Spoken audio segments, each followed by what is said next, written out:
Well, it is 6:31. Good evening. Thank you for being here. I'd like to call the April 30th meeting of the City of Newberg Budget Committee to order. Roll call, please. Sullivan Allen, Here. David Vaughn, Here. Timothy Carpenter, Here. Beth Caution, Here. Molly Olson, Jack Reardon, Here. Brad Sitton, Here. Rick Rogers, Here. Denise Bacon, Here. Dean Piros, Here. Stephanie Finley, Here. Julian Martinez Blancarte, Here. Elise Yarnell Holloman, Patrick Johnson. Here. So I have 12 present, 2 absent. Amen. Hi, this is Elise. I'm back. I'm on. Okay, is Molly Olson on? Not yet. Okay, Thank you. So just a few quick reminders. We're going to be using the Zoom hand raising tool. Dan Coiler and I can see the hands being raised. Let's see. So, and then just give me a minute. Sometimes it takes me a minute to like unmute myself, but I will see your hand and I will call on you. Molly Olson is here. Hi, Molly. And then each motion will be voted upon as a roll call vote.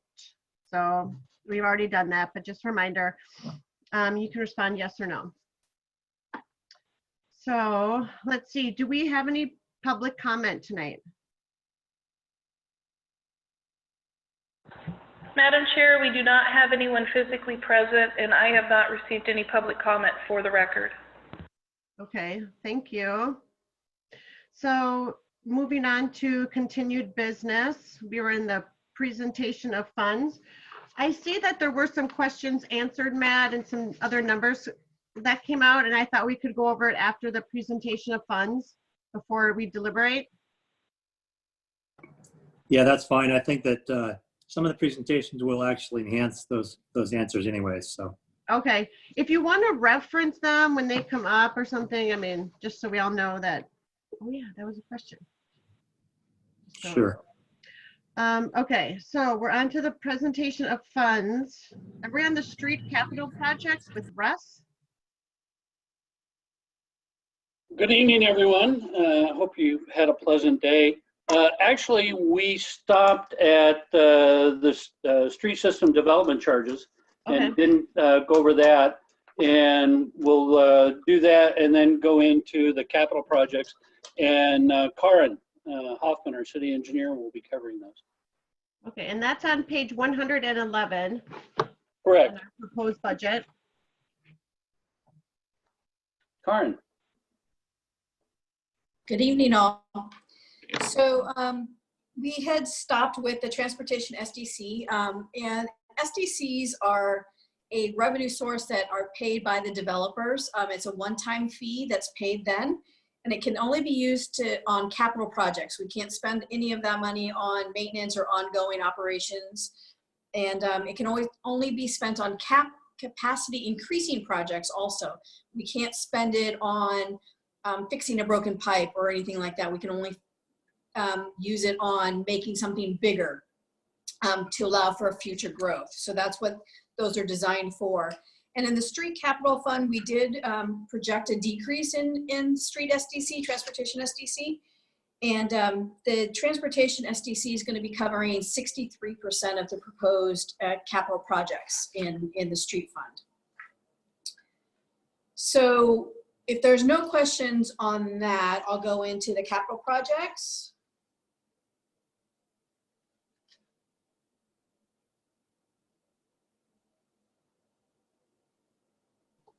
Is there any discussion? Sorry, I have to unmute myself. Okay, none appearing. Okay, so capital projects, we don't have actually any new transportation capital projects that we're starting this fiscal year. All of the projects that we're doing are continuation of projects that have already started. A couple of things to note is that we have increased the sidewalk ADA program funds significantly, and that is to address the sidewalk program that Russ talked about earlier, of increasing that and making, putting in sidewalks where there's missing sidewalks and fixing sidewalks where they're broken to allow for everybody within the community to get around. So that will be the focus over the next couple of years. So that money it is significantly higher than it has been in the past. And we're putting together a priority program on which projects we're gonna do first with that money. So there's that. So a couple other quick things. We're still moving forward on College Street, bike lanes and sidewalks. That is a project, I'll bring in this up because Councilor Johnson will ask, is an ODOT funded project for the most part. We have a certain amount of money in it. We are still working with them to try and get that project moved forward. They were supposed to have a contract with an engineering consultant this month. I'm sure the COVID-19 thing has kind of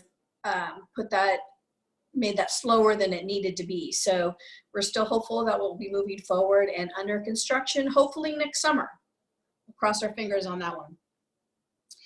Again, the rest of the projects, there's more information in the budget, and also for any other CIP projects. Actually, the whole 5-year CIP is located on our website if you have questions about any specific projects. So, and then there was a question, I'll answer this now, about whether or not we should be pushing out any projects. And we did push out a couple of projects. We slowed a couple of projects down. We talked about it last time about slowing down the pavement maintenance projects.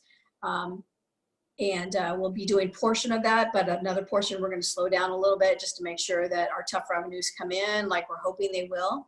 And even if we push them out to next summer, what'll happen is that we'll just do a larger project next summer for the pavement preservation. So that's all I have on street capital projects.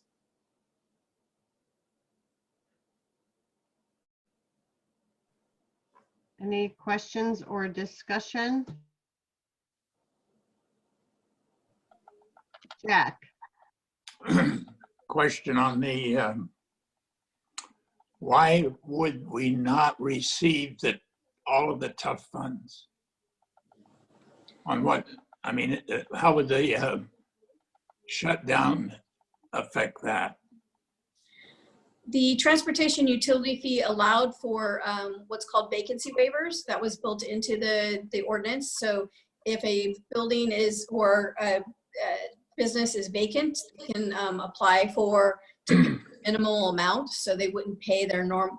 So say it's a restaurant and they're closed, they would drop down and pay a very minimal amount of transportation utility fee, because obviously they're not impacting the system as they sit. So we've had 12 requests on top of our normal ones for vacancy waivers so far. How did you say that again? Vacant what? Vacancy waivers. Vacancy favor, and that's built into the program? Correct. We had actually 5 waivers that were built into the program. There was vacancy, there was a hardship, there was an unemployment, there was a no vehicle, and then, Caleb, can you remember what the last one is? That's fine. That's fine. Okay. Thank you. Hmm? Stephanie? Forgive me if I have missed this information somewhere, but I am just wondering about the market difference between the adopted and the projected 1920 funds in the Elliott Road project.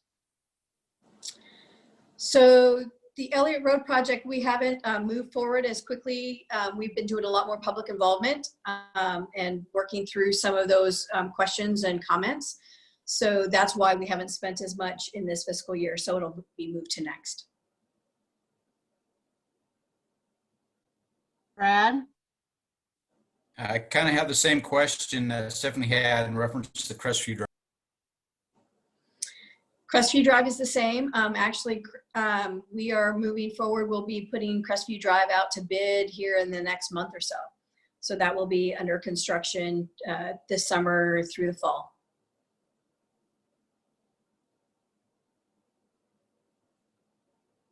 Any other discussion?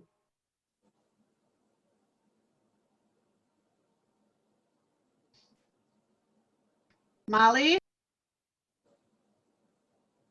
I'm working to find the unmute button. Karen, is that does that reflect kind of a change in how you're interacting with neighborhoods on these? That was 2 major projects that kind of slowed down so you could work with people, is what I heard, but I may not have heard right. Yeah, no, that's correct. And I also think in the past we've been overly optimistic about how much we could get done. But there's a process, and there's certainly some public involvement that we need to be doing, and we're trying to make sure we do that. And every project has a different amount that is necessary, but trying to be appropriate with what we're doing and how we're interacting with the neighborhoods.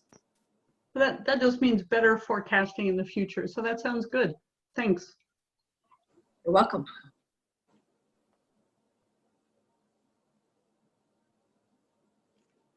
Okay, I see no other discussion, Karen.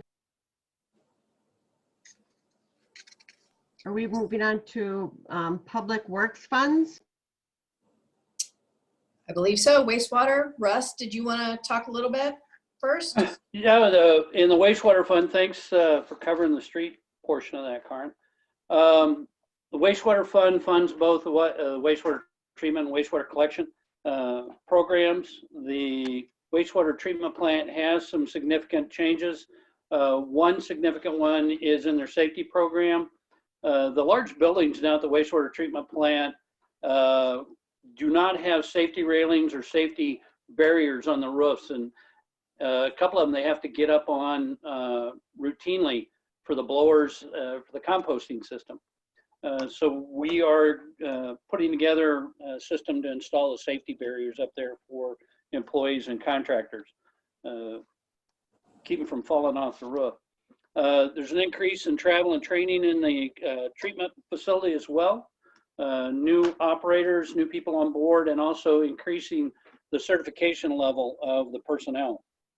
There's been a shift in maintenance from major replacements. We've replaced several of the larger rotors on the oxidation ditches. Staff performed that, saved us quite a bit of money. There's been a lot of other major equipment replacements, and now moving into a preventative maintenance mode. We spend a little bit more to maintain the equipment, but long term we spend a lot less money because we're keeping it in good shape and keeping it around for a long time versus replacing it more rapidly on that. So there is some changes in that, and shifting of funds from personnel into contractual services. Again, that is to pay for temporary employees versus going out and advertising and hiring employees per se by the city and just using a temp agency for specific projects that they have on there for summer help. That's as far as the treatment process. Collection is pretty much system is pretty much status quo. With that, there's really no changes in the budget requests from this fiscal year.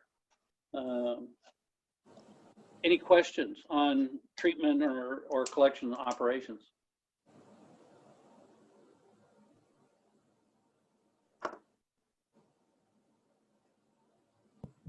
Jack? I'm sorry, I'm going to have to go back to the capital projects on the street fund again. Just one question I forgot to ask. Is that okay, Karen? Are you there? Yep, I'm here. What is the source of the revenue for the $40,000 you're spending on the maintenance facility improvements? The 20% of that is coming from system development charges, and 80% of it is coming from gas taxes. I was under the impression that you just made the comment earlier that you couldn't use SDC funds for that. And the gas tax funds are specific to transportation. So the reason we can use any of these funds for the maintenance facility is because the maintenance facility is there to maintain the systems, whether that's streets, wastewater, water, and stormwater. So those facilities are required in order for us to continue to maintain those systems. The reason we can use 20% for SDCs is because it's also looking at the expansion of those facilities. So again, we need additional space or equipment or those types of things in order to maintain larger, or to build and then maintain larger facilities. And that's a part of the, that meets the requirements of those revenues? Yes, it does. Thank you.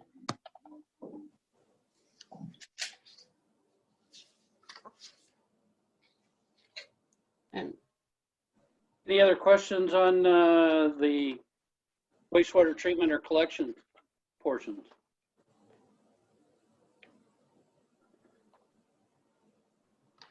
Lauren will go ahead and cover the capital projects and wastewater SDCs.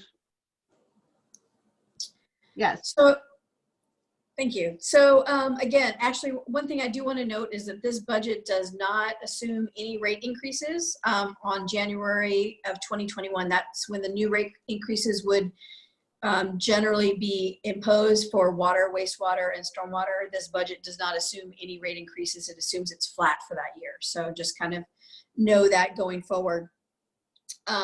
So again, wastewater SDC is kind of the same as transportation.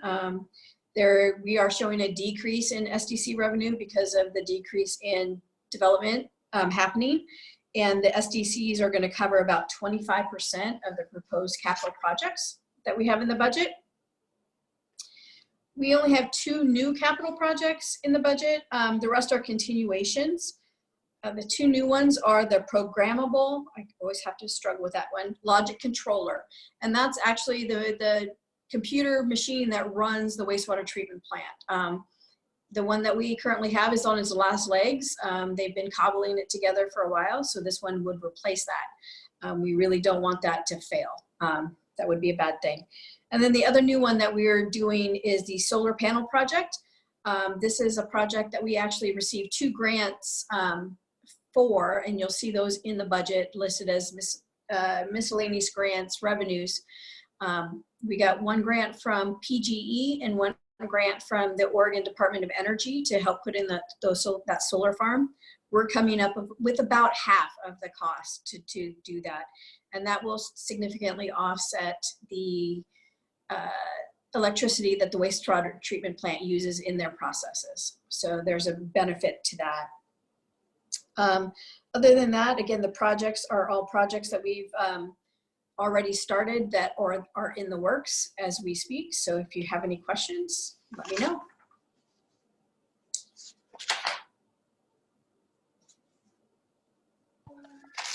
Jack? Karen, on the revenues for the wastewater system development fund, you indicated, and it does indicate here that the adopted amount is going to be projected at 700,000 as opposed to $1.8 million, which would indicate that in this biennium we're losing $1 million. Is that right? That's correct. There were several projects that were anticipated to come in last year that didn't come to fruition. So that's why there is the reduction there. And they're not moving forward. I mean, they're gone. They just disappeared. They won't come in the next biennium. It's a variety. Some of them are not we have disappeared. Some of them are coming in maybe at the end of the next fiscal year, but it kind of varies. That seems like an awful lot. That seems like an awful lot to just disappear. Doug, is that? consistent with your developments? Yeah. So this is Doug. Yeah, as we talked about in the past 2 meetings, right now, single family is what's being developed. Our commercial projects have essentially, evaporated at this point in time. They may come back, but as Karin said, it may be more towards the end of the next fiscal year before we see any movement. And then we have to throw in the newest card, is coronavirus.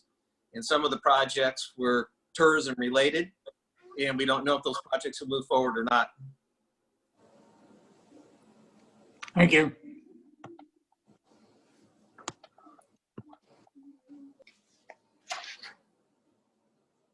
Any other discussion on the capital projects, waste?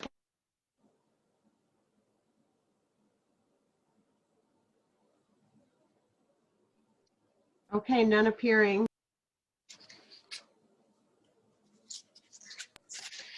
Water. Moving on to the water fund. Couple significant things in the water fund that we're taking a look at. One is we are proceeding with our AMI, automated meter reading project. We did a significant change out of the meters over the past few years, and several of those are starting. We have about 7,200 in the ground. They're starting to age out and are at a point where they need to be replaced. We had reduced the budgets because of we didn't need to replace them in the past, but we're increasing that because we do have to bring them up to speed and also provide the automated meter reading program with the antennas. And that's, we're working on that now and progressing with that. And that's one of the capital projects that we have. Another increase is in a position for a laborer 2 or maintenance technician 2. The person that was in a position was moved into our asset management program, taking care of our computerized maintenance management system. And so we've been down one position.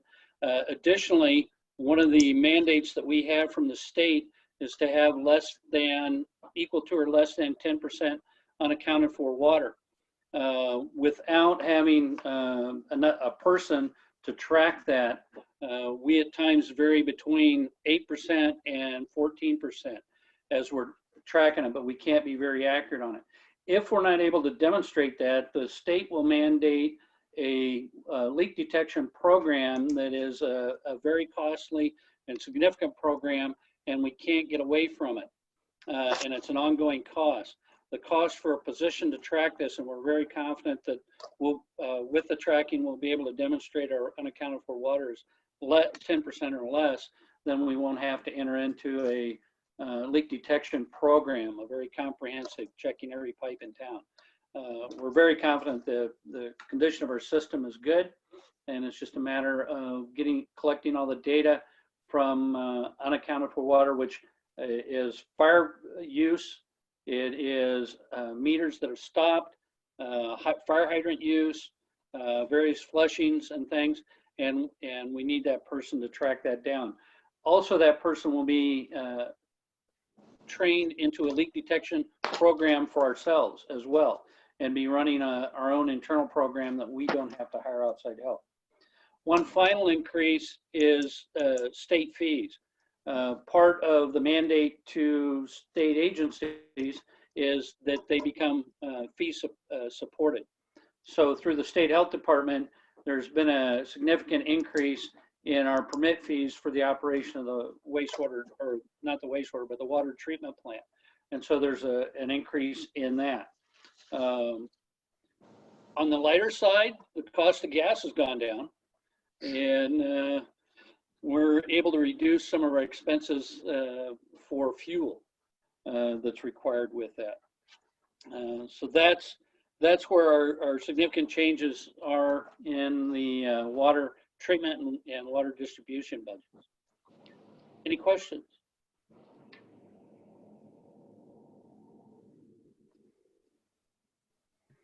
None appearing, Russ. Then Karin, water SDCs and capital projects in the water fund. So water SDCs is in the same situation. We're showing a reduction both in this year and in next. That's where those are going. Capital projects, we're only adding 4 new projects this fiscal year. We've got a couple of water line extensions, a fire flow project over in the Victoria area where the system isn't up to par for that. A couple other things that are coming down that are mandated by the state. One is our treatment plant currently, our filters are not covered, and it has never been a problem for water quality purposes, but the state is saying that we have to cover those now. So we will be working on a project to get those covered. And then the other one is a combination of seismic resiliency and what's called the American Water Infrastructure Act. So the seismic resiliency, we're finishing up an evaluation of our treatment plant and our transmission lines for seismic resiliency, which is required by the state. And we'll have a list of projects that we need to do in order to bring our system up to resiliency. So we've plugged some money in every year for the next several years to start doing some of those projects. It's a big chunk of money. The council will see what that is later on this spring, early summer. But we plugged some money in to start working on some of those projects, and that'll take some time. The other one, like I said, is called the American Water Infrastructure Act, and this is mandated by the federal government. And it's vulnerability assessment that we're required to do. And it's both for the water infrastructure, but also for the financial systems and the IT systems and all those types of things. So we'll have to do an assessment, and that has to be completed by July 1 of 2021. And then we have an emergency response plan that we'll have to do within 6 months of that. We have to update that every 5 years. So again, that's mandated by the federal government. So that project is in the budget also, so coming up. And then the rest of them are actually projects that are already going on. We did postpone one project, and we're slowing a couple of projects down. So we're not moving as quickly on them, and we will still be doing them. We're just slowing them down some. That's all I had.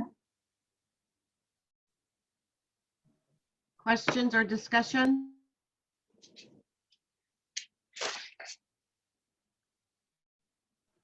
Okay, none appearing. Okay, moving on to the stormwater funds. Really, the only significant change that we have in that is we have is in contractual services.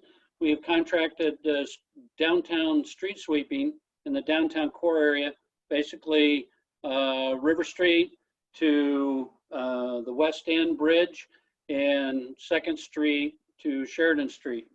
This is done at night because of the traffic impacts and for employee safety.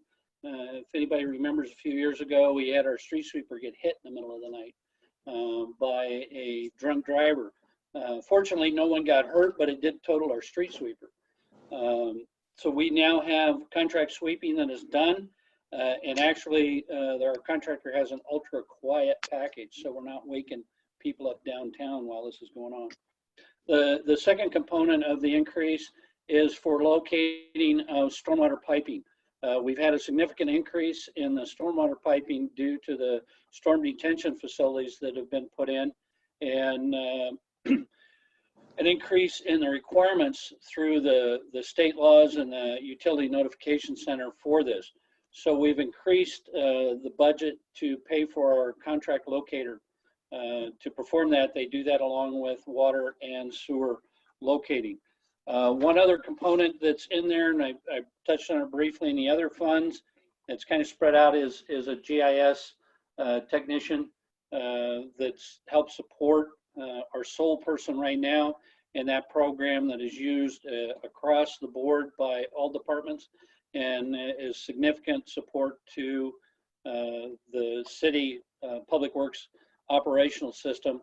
One of the things that we are in the midst of is determining all of our old storm piping. It was kind of left, as long as it drained and it didn't rain, we were okay with that. And so this is a fairly large, time-consuming, labor-intensive project to get all the correct information into our GIS system. That's all I have on the operational part of it. Any questions?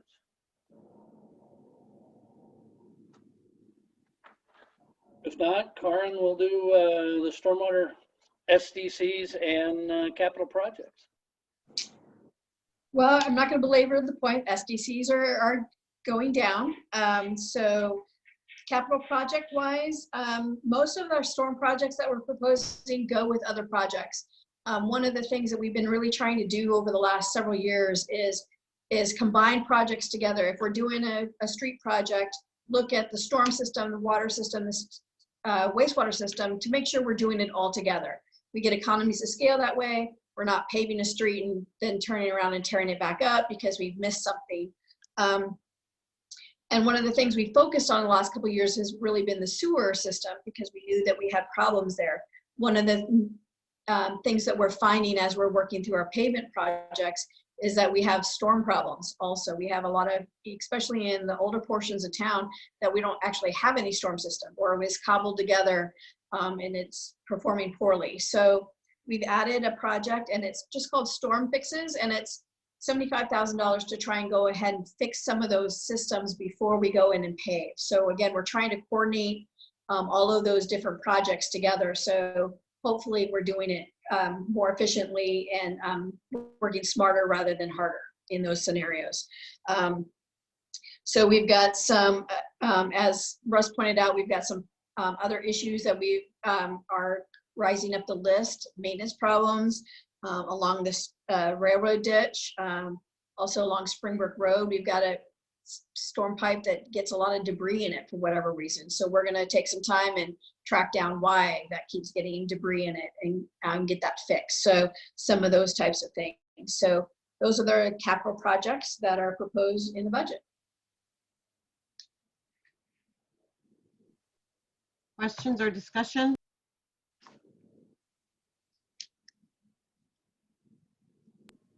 None appearing. Well, that concludes the presentation of the Public Works funds, and I want to personally thank Karin for helping me with this. I know she's done a lot of the work behind the scenes, but really appreciate her jumping in and filling in and helping with this. Thank you, Karin and Russ. Could I jump in real quick here and just Thank you. Before you move off of Public Works funds, there is a page 153 that I thought Jack might be interested in, but others as well, that gives an overview of each project and how it is funded, whether it's funded by rates or SDCs. You can strap that onto your wrist, kind of like a quarterback, and next time you talk projects, have that with you. But it's a really good overview, and it explains back to some of the street projects. Even some of those projects are split 50-50, and you can see the actually a lot of these projects are, but just for example, looking at some of the street projects, you can see that there are 50-50 rates, SDCs. I just wanted to point that out as a reference sheet for you moving forward. So Thank you, Matt. Thanks for doing that.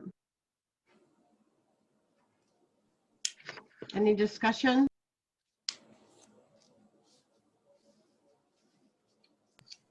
Okay, none appearing. So, Matt Zuck. okay, so on page 157, we enter into the miscellaneous funds. We call them miscellaneous because they cover different miscellaneous type of projects, and some of these are just routine business as usual funds, like the fund on page 159. It's our debt service fund, and this fund covers all of the debt payments that the city makes. And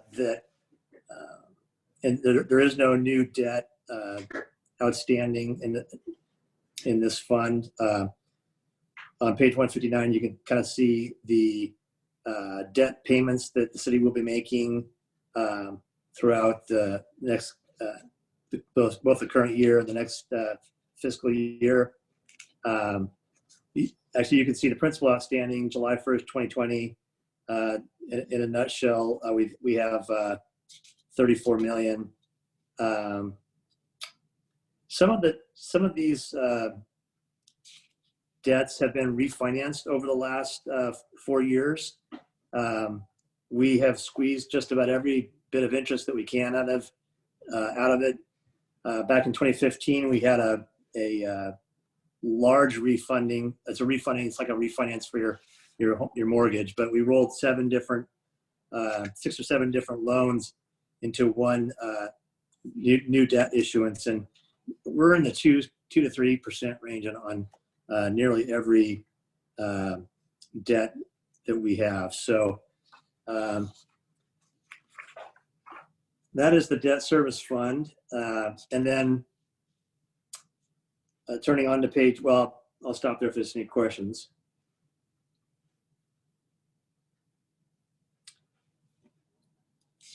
So then moving on to page 161, Fund 21, Governmental Capital Projects Fund. This is similar to the capital project funds that Russ and Karin just discussed. It's a rather new fund. In the governmental accounting world, you generally separate a city into sort of 2 buckets. Enterprise funds are the public works funds, all the funds that are primarily supported by user fees, and governmental funds, which are supported more by general taxes. And the Governmental Capital Project Fund just recently, in the last 2-3 years, took on 2 new projects. One of these you've heard about. This is the Public Safety Communications Upgrade Project. And there's a nice write-up on page 161 there. It was a $3.1 million project, and we took a competitive bank loan to fund that. And that's primarily the tower and radios. And it was done in conjunction with Washington County Consolidated Communications Agency, with whom the city has a partnership with for radio communications and dispatching. I'll let Jeff, if you want to talk a little bit about the status of the project and maybe some of the things you're update from your end. Sure. Just a little bit of background. We we joined the WACA backbone probably, I think, in 2010, which means we used their radio towers. We upgraded our radios, but we sort of got out of the radio maintenance, tower maintenance business, and we paid for WACA to do it. Probably the most noticeable part of this project, as Matt mentioned, was the 250-foot tower that's in the maintenance yard. The loan is to upgrade radio equipment, generator, console equipment, all that kind of stuff, to upgrade the 911 system, to go from our current analog system to a digital network that will actually be encrypted.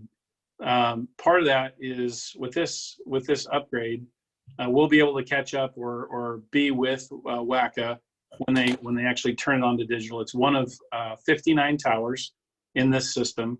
The larger system is basically designed to work seamlessly from Clark County, Washington, into the Willamette Valley. So all of Washington County, Portland area, Clackamas, all work together.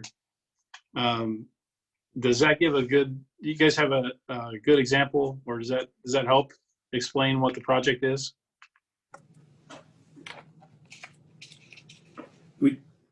We do anticipate the project wrapping up in the next fiscal year. We have obviously there's been a little bit of pushback, a little bit of delay, and there's been so much coordination with Washington County. They're in essence our project managers, and they've done a really good job. But I'm confident that we're going to be within the $3.1 million to get the project done. We've been monitoring it closer as we get close to the end, just find out, okay, are there going to be overruns? And both Mary and myself and Jeff have been watching the project, and it looks like it's going to be within the project budget. So we're excited about that. The second project in the Governmental Capital Project Fund is the seismic retrofit project. And I asked Karen if she wouldn't mind just giving a quick update, talk about that project. I can do that. Good evening again. So the seismic retrofit project of the public safety building, we received a grant of $815,000 from Business Oregon to upgrade the public safety building to withstand a seismic event. We started that project last year, and we've got all of the interior work is complete. We are just actually putting a project out to bid tomorrow to redo the roof completely. We had done a small portion of the roof. The bids came in favorable on the portion that we already did, that we had enough money that we decided to go ahead and go back out and do the entire roof system. So there will be a new seismically resilient roof and insulation in the public safety building. That project is expected to be done, actually required to be done by September of 2020. So that's where we are. Rick.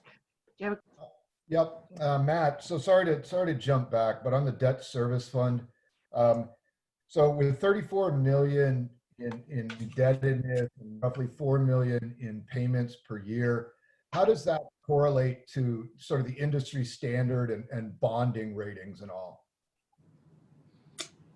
Thank you. Sure.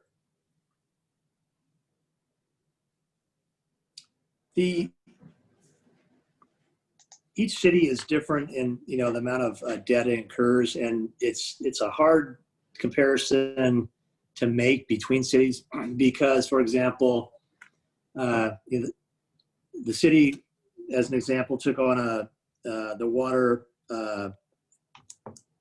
repair, renovation, and expansion project. You'll see on page 159, it's $20 million. Well, we did that back in 2013-14 timeframe, and that basically sets the wastewater treatment plant up for a long time. So that debt's going to be on the books for 20 years or so. So comparing city to city is a little bit of a difficult comparison because another city may not have any debt, but they may not be structurally sound or have a high level of deferred maintenance. I will say that in regards to how the city is rated, we have a very good rating. It's not the top rating, but top ratings are generally found, like in the city of Portland, larger cities that have larger debt load. I will say the city right now, from a legal debt standpoint, is not even close to reaching its legal limit. We have no debt that is general obligation debt, so there's no direct taxpayer billed debt on their property tax statements. The last year that we had any kind of debt like that, a general obligation bond was, I think 2016 was the last year that we did that. The rest of this debt is either funded by user fees, like in the water, wastewater, or a general fund like the public safety communications upgrade that Jeff just described. That's funded by our existing property tax revenues and other general fund revenues. I hope that gives you a little bit better understanding of where the city's at in relation to some of the state requirements, and then just overall with other cities. It does. Thank you. Molly. Dealing with buttons. Hey, Matt, do we have a sister city that it would make sense to benchmark ourselves against? I know we're a real city with real facilities, and a lot of cities contract stuff out. They don't have the same range of things that we have, but is there one that or some that we might compare ourselves against? Yeah, to be honest with you, I don't have a list of those cities in my back pocket. I will say you're right in the fact that we are a full service city. There's a couple services that we don't offer, like we have a parks district here in Newberg, and we don't have a fire department. But from the rest of the standpoint, yeah, we're a full service city where other cities do contract out, for example, police with the sheriff or other cities. And so I'd have to get back to you on that with a city comparison if you'd like me to follow up with you on that. If and when you get a chance, benchmarking is a good way to communicate to the community that we're doing a good job. Sure. It's experience. It sometimes shuts down conversations about you're spending too much money when you can show that you're actually doing a great job. Right. Is the effort to benchmark across services, or I guess I sort of maybe got lost there. Was it debt service that we were talking about and benchmarking how much debt we carry, or are you looking across all services? It's come up a couple times, Dan. So it just, when Rick answered or asked the question, I was just like, it's a good question, because I did IT benchmarking for Intel, and it's extremely hard to find someone similar to yourself to benchmark against. And benchmarking can lead you astray if you don't. So the question was really, is there someone we can? And then you could decide what was useful to benchmark. Are we spending too much or too little in any given area? You as a city manager probably have better visibility into this than we do, but it's come up a couple times. So I think it was originally across about the debt. board. Yeah. Okay, but it was okay. Yeah, sorry, I just got lost there on the debt part and then the benchmarking, because I'm not familiar with benchmarking debt service per se, but I am familiar more with the service levels and those kinds of things. And I definitely would support both, but I guess I would have a little more background on the service level side.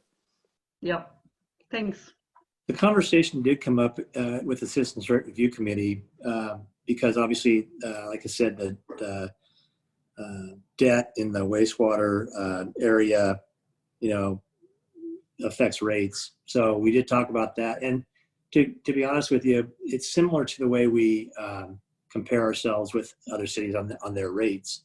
There are so many non-financial dynamics that go into comparisons that it makes it on paper a really challenging exercise.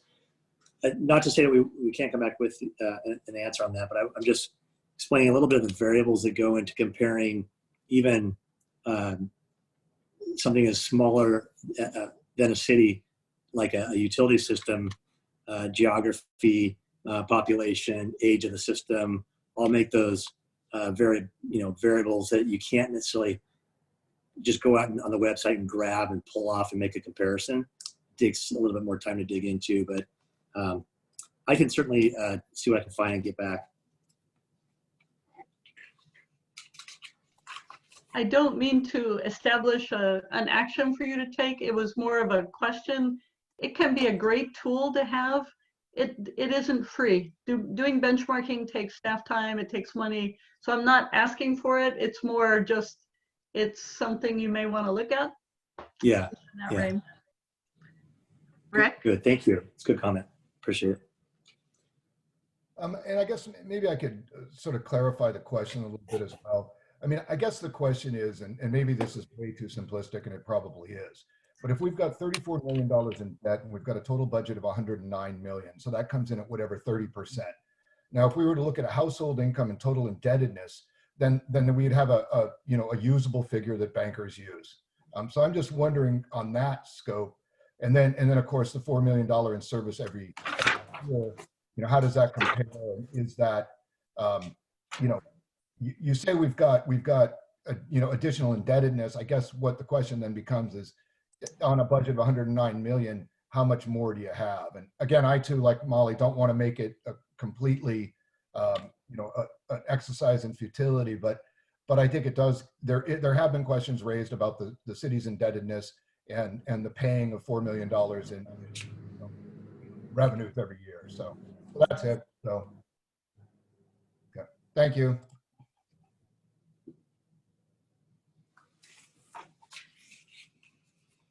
Any other discussion or questions?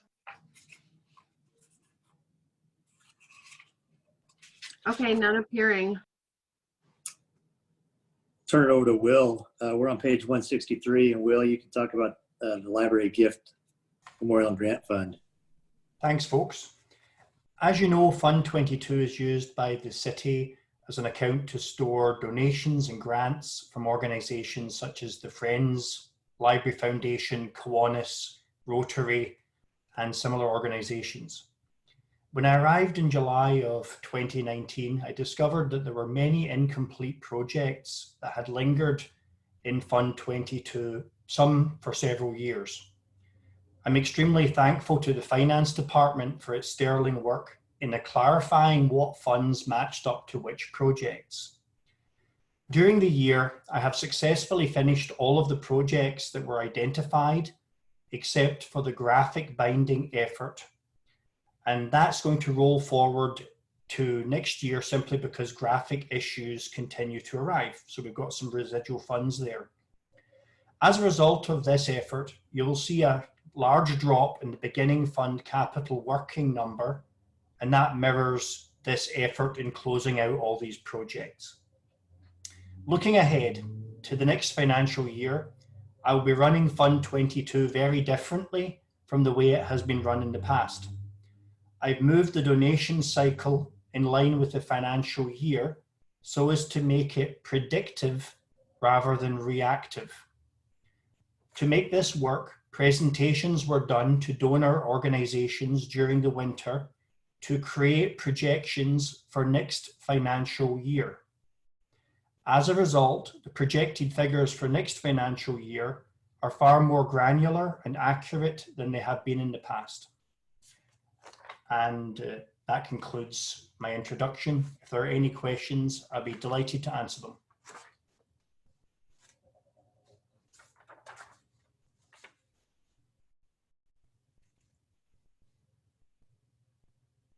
Okay, none appearing. Well, thank you. Thank you, folks. Matt, cable TV. Yeah, the cable TV fund is going to be used up in its, did we skip a fund here? I see that vehicle equipment replacement fund. Yes. Sorry about that. Yeah, vehicle and equipment. We'll get to the cable TV fund in a second. Stay tuned. The vehicle equipment replacement fund is essentially where the city is able to put away funds for future purchases to help defer the cost of major purchases in one fell swoop. So various lines of these are formulated. I know the Public Works Department does a really good job on their infrastructure, the capital replacement, excuse me, on vehicles and various other mobile equipment. You can see that each department has, if they've got a balance, some of the departments, like say for example, finance has funds, like as we described last week, last meeting, that have we're setting aside funds for future software replacement. Police has various buckets of funds that they are using for earmarking for vehicles, computers, etc. So basically, this is where we, on an annual basis, can put money aside. I will say that not every department does pre-fund, and there are some things that are on a kind of a deferred maintenance. So the balances stay in the fund and they roll forward if they're not used. It's not subject to necessarily, getting absorbed into any fund balance and then reappropriated next year. So it's a way of capturing some funds for future purchases. So, Molly, just a ignorance question for police. What does capital outlay MDT stand for, so that I Don't have to ask next year. Those are our mobile data terminals, the computers in the cars. Thank you. You're welcome.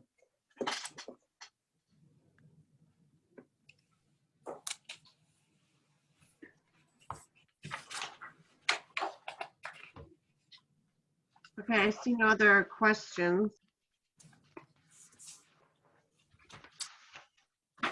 Okay, then just the last few pages of your hymnal are the discontinued funds. These are funds that have no budget next year, but we have to include them in the budget document because of the historical information. So the EMS fund, this is, you can say goodbye to this one. Next year it will not be in the budget. That was a fund that basically was discontinued in the TVFNR transfer. On page 173 is the City Hall fee fund. That was a dedicated source of revenue for remodeling City Hall, and the city accumulated funds enough to make the debt service payments. There was a debt service portion of that, and that debt service is actually getting paid off. And we actually had some over collections, so we've been in the process over the last year of refunding those, and we will have all those refunds out this last by June 30th of this year as well. So there's no appropriations in the City Hall fee fund. Cable TV fund is, as mentioned on page 175, funds that we had received from the closing of our local cable TV company 20 years ago.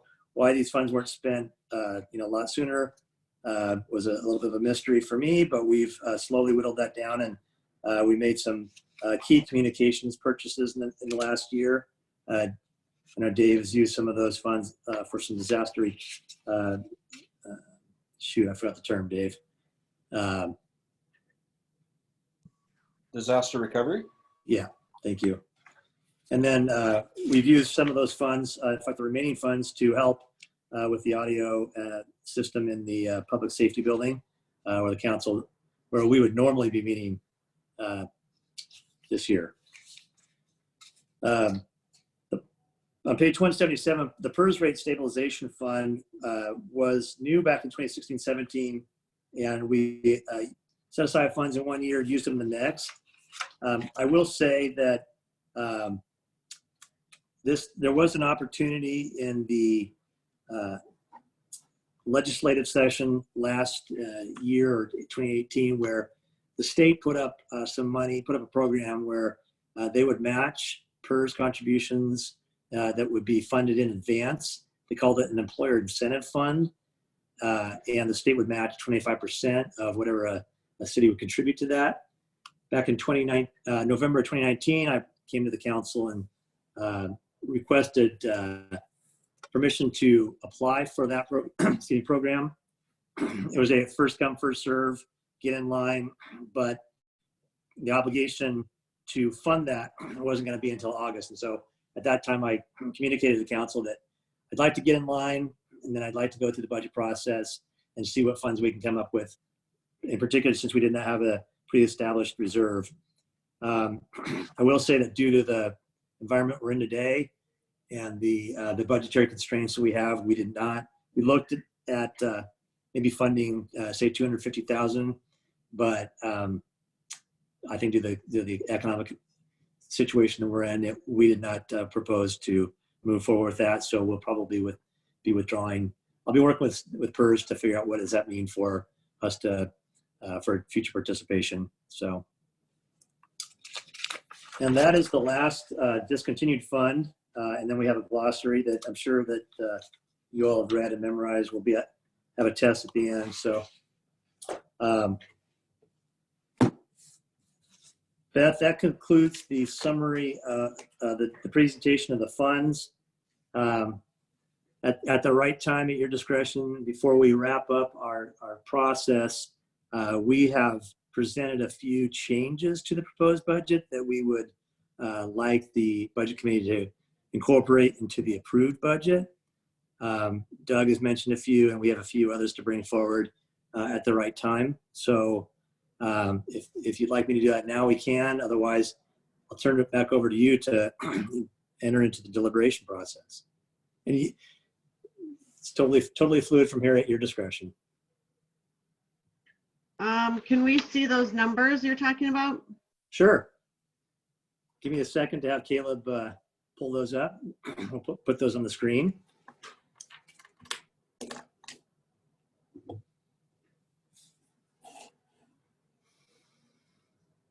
Can you all see that? Can you zoom in?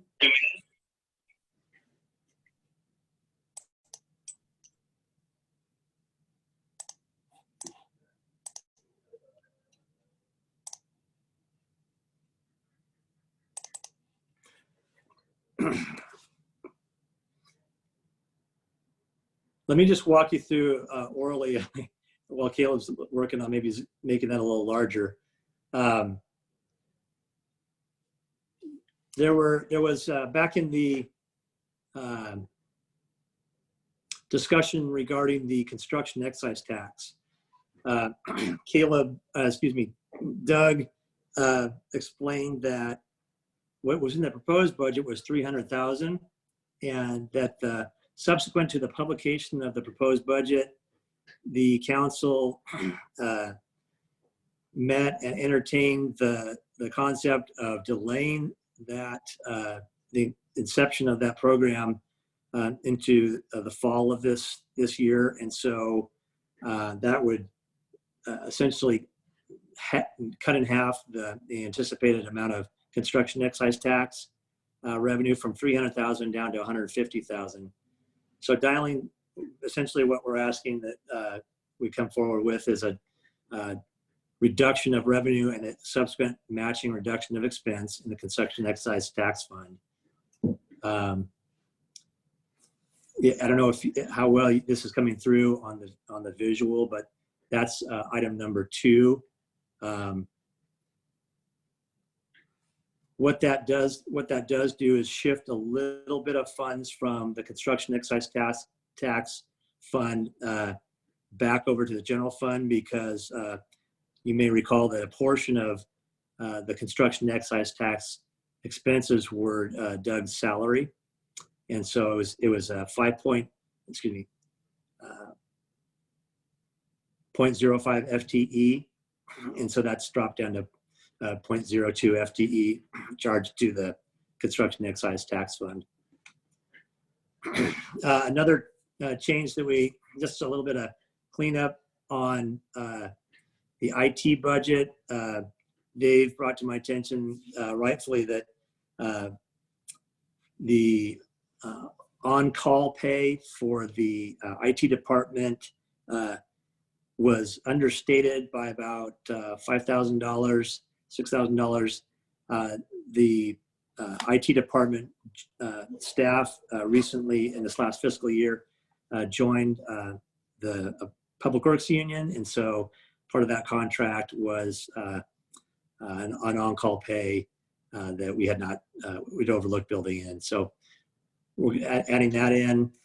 There was an increase of a 0.2 FTE in the HR specialist to match up a little bit better with the onboarding of the assistant city manager / HR director role.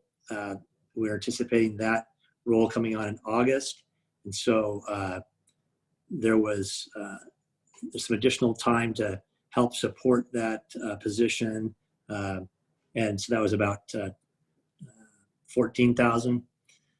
What you're seeing at the top of the screen is just the impact on the general fund, and so you can see that the impact of those changes amount to about $20,000. Just 2 other quick changes that we'd like to have the budget committee include in the approved budget is in connection with the regional partnership that we have for the bypass. There's a lobbyist that the Yamhill County Board of Commissioners has contracted with, and the city has a portion of that. We had not included that expense in the proposed budget, and so that's $24,000. It's a net. It increases the expense in contractual services, and it just reduces the contingency by that same amount. And that's the contingency in the gas tax fund.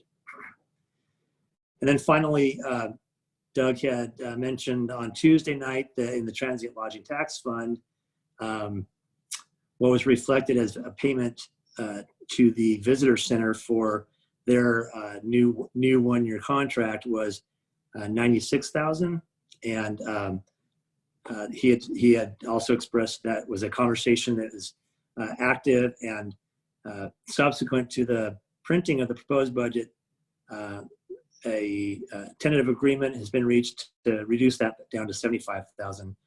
That's a $21,000 reduction in the visitor center contract, and that additional revenue would go towards the Visit Newberg funding. So it's a net wash on the funds overall, but just a shift in who receives those funds. So, and that is the summary of the changes. We have Caleb's presentation is an outline of the impact. There's a lot of lines on there, and so there's some moving parts that happen when we make changes in Fund 31. So the IT and the HR changes have a slight impact on other accounts. Overall, the budget would be reduced by $125,000, and that's shown at the bottom of the screen that you're looking at now. Thank you for pointing that out, Caleb. And so, barring any other changes that the budget committee might have, the new approved budget would be $109,597,000, I believe. So, at the point in time that the committee is ready to move forward and approve the budget, we'll help bring that number back into your motion. And those are the changes that we would have for you at this time. Okay.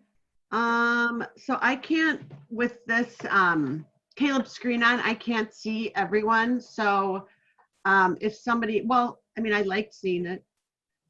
I was just gonna say, if somebody has a question or comment, I couldn't see you. Does If you need me to pull it back up, just let me know. Well, probably you can.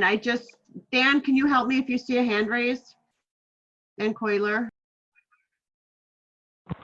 Yeah, I'm keeping an eye on it. So that was pretty quick for me. I don't know. Do you guys want to see the numbers again? I don't know. I wish.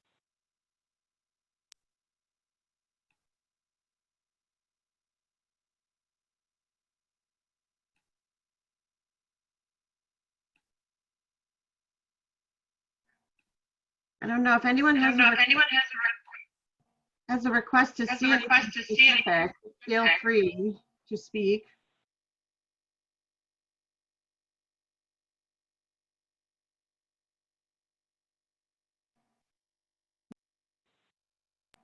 Could you email that to us?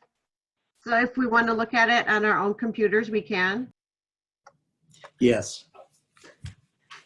And if, depending on where we land this evening, we would have included the packet. It was farm fresh from today, and so it did not get into the packet last night just due to the short turnaround between meetings. But we can certainly distribute that to the committee in the next packet if we meet again. Okay. We're perfect. I just didn't know if somebody wanted to look at it more closely tonight, then we could have it. Sure. Beth, Molly Olson has her hand raised now. Okay, Molly. I know you're shocked, Beth. Matt, correct me if I'm wrong, it looks like the changes in general are consumed by reducing contingency. Is that right? We're not making any specific trade-offs. We're just reducing our contingency. Is That's that right, correct. or did I miss something? And you were speaking solely to the general fund impact. Is that what you were asking? I think so. It's just the Yeah. numbers on the screen. That's right. It's hard to see it all.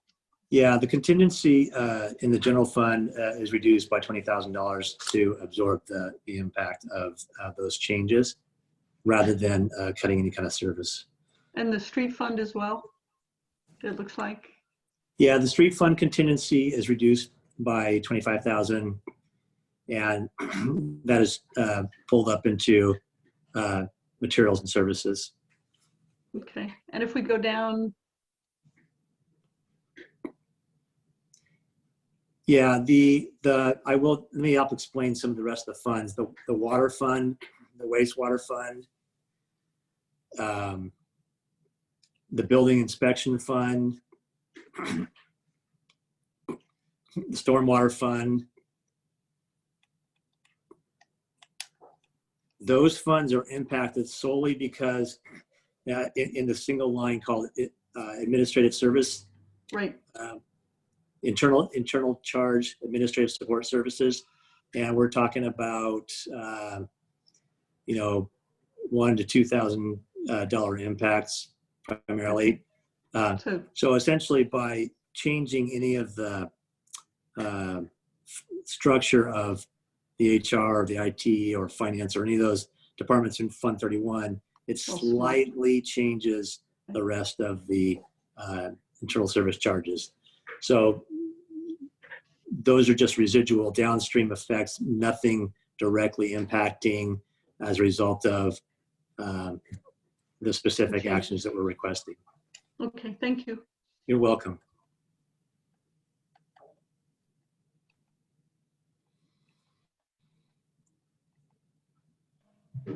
Any other questions regarding these numbers for Matt?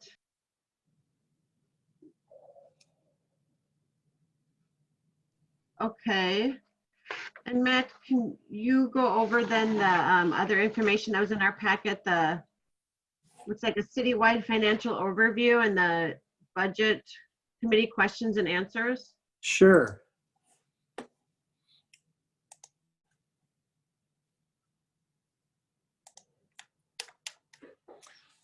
So we had a few questions come in as we talked about in the beginning, where you're free to email Dan, myself, or Beth. And so we put these responses in a Q&A format. And I'll just run through these real quick. Hopefully you've had a chance to look at them. But first question, page 11 is, would it be possible to generate a table like what is included there? That includes the projected 2019-20 information. And we went ahead and did that. And that is 2 pages down. And the citywide financial overview originally in the budget document only had the adopted column and the proposed column, proposed 2021 column. So you'll see an additional column in the middle there called projected 2019-20. And all of those numbers are as reflected in the existing budget document, just not added to this table. So that fulfilled the request to have that additional column. The next question down was, can you tell me what the ending reserve amounts percentages were for 2018, 2019, and the projected for 2020? So that was page 23 was a general fund summary. So what I simply did was create a nice simple table that you'll find in your packet a few pages, by flipping a few pages back. And I called it the calculation of the ending fund balances. And it's a real simple concept. When we speak about, what is our percentage of ending fund balance, it is simply taking the contingency amount and the unappropriated ending fund balance, adding those two together, and that essentially translates into our ending fund balance. So let me just, as an example, talk about the proposed 2020-21 information. The city is proposing that we end this new year with a $2,068,000 ending fund balance. That's going to go down by $20,000 as we just talked about. But you take that ending fund balance amount and divide it by the total expenditures, which do not include contingency. And that math results in a 16.5% ending fund balance. We use that, back to your benchmarking comment, Molly.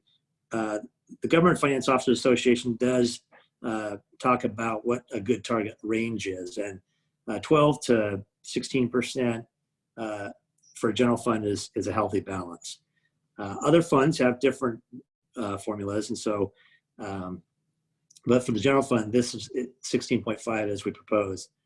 But the request was to go back and add that calculation in for the past years. So you can see back for 17, 18, 18, 19, the city ended up in actuality with 29, 37% ending fund balance.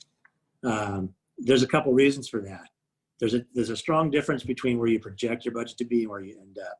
So there's a whole year, 15 months lag in that process. Some of those years we actually received some one-time funds, sale of fire equipment, sale of Newberg Animal Shelter Friends, the animal shelter.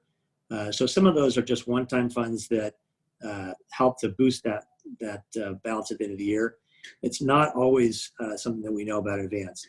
Sometimes we get additional revenue, might be an additional franchise come on board. Sometimes the tourism lodging tax comes in higher than we anticipate. So we get, unanticipated additional revenue, or sometimes less revenue. So that's why when we propose a budget, we're aiming for 16 to, or even higher as a healthier balance.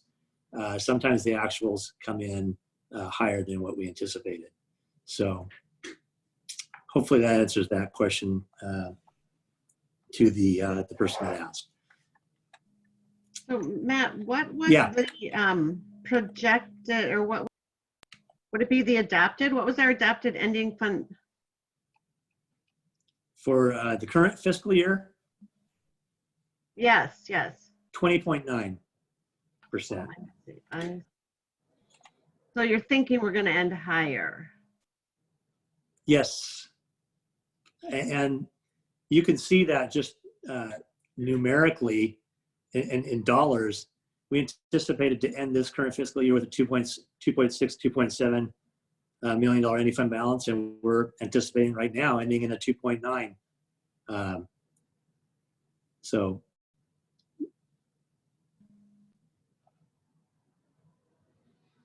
at the end of June 2020. Part of the challenge in this whole process is, zeroing on numbers but losing sight of the full picture. We might reach 16%. That's a good. We hit our target. We did that intentionally. $2 million moving into the into the 21-22 fiscal year is a low balance. We are anticipating and hoping that we will, that the economy will turn back around and that we'll get some additional revenue that we did not budget for. But hopefully that answers your question.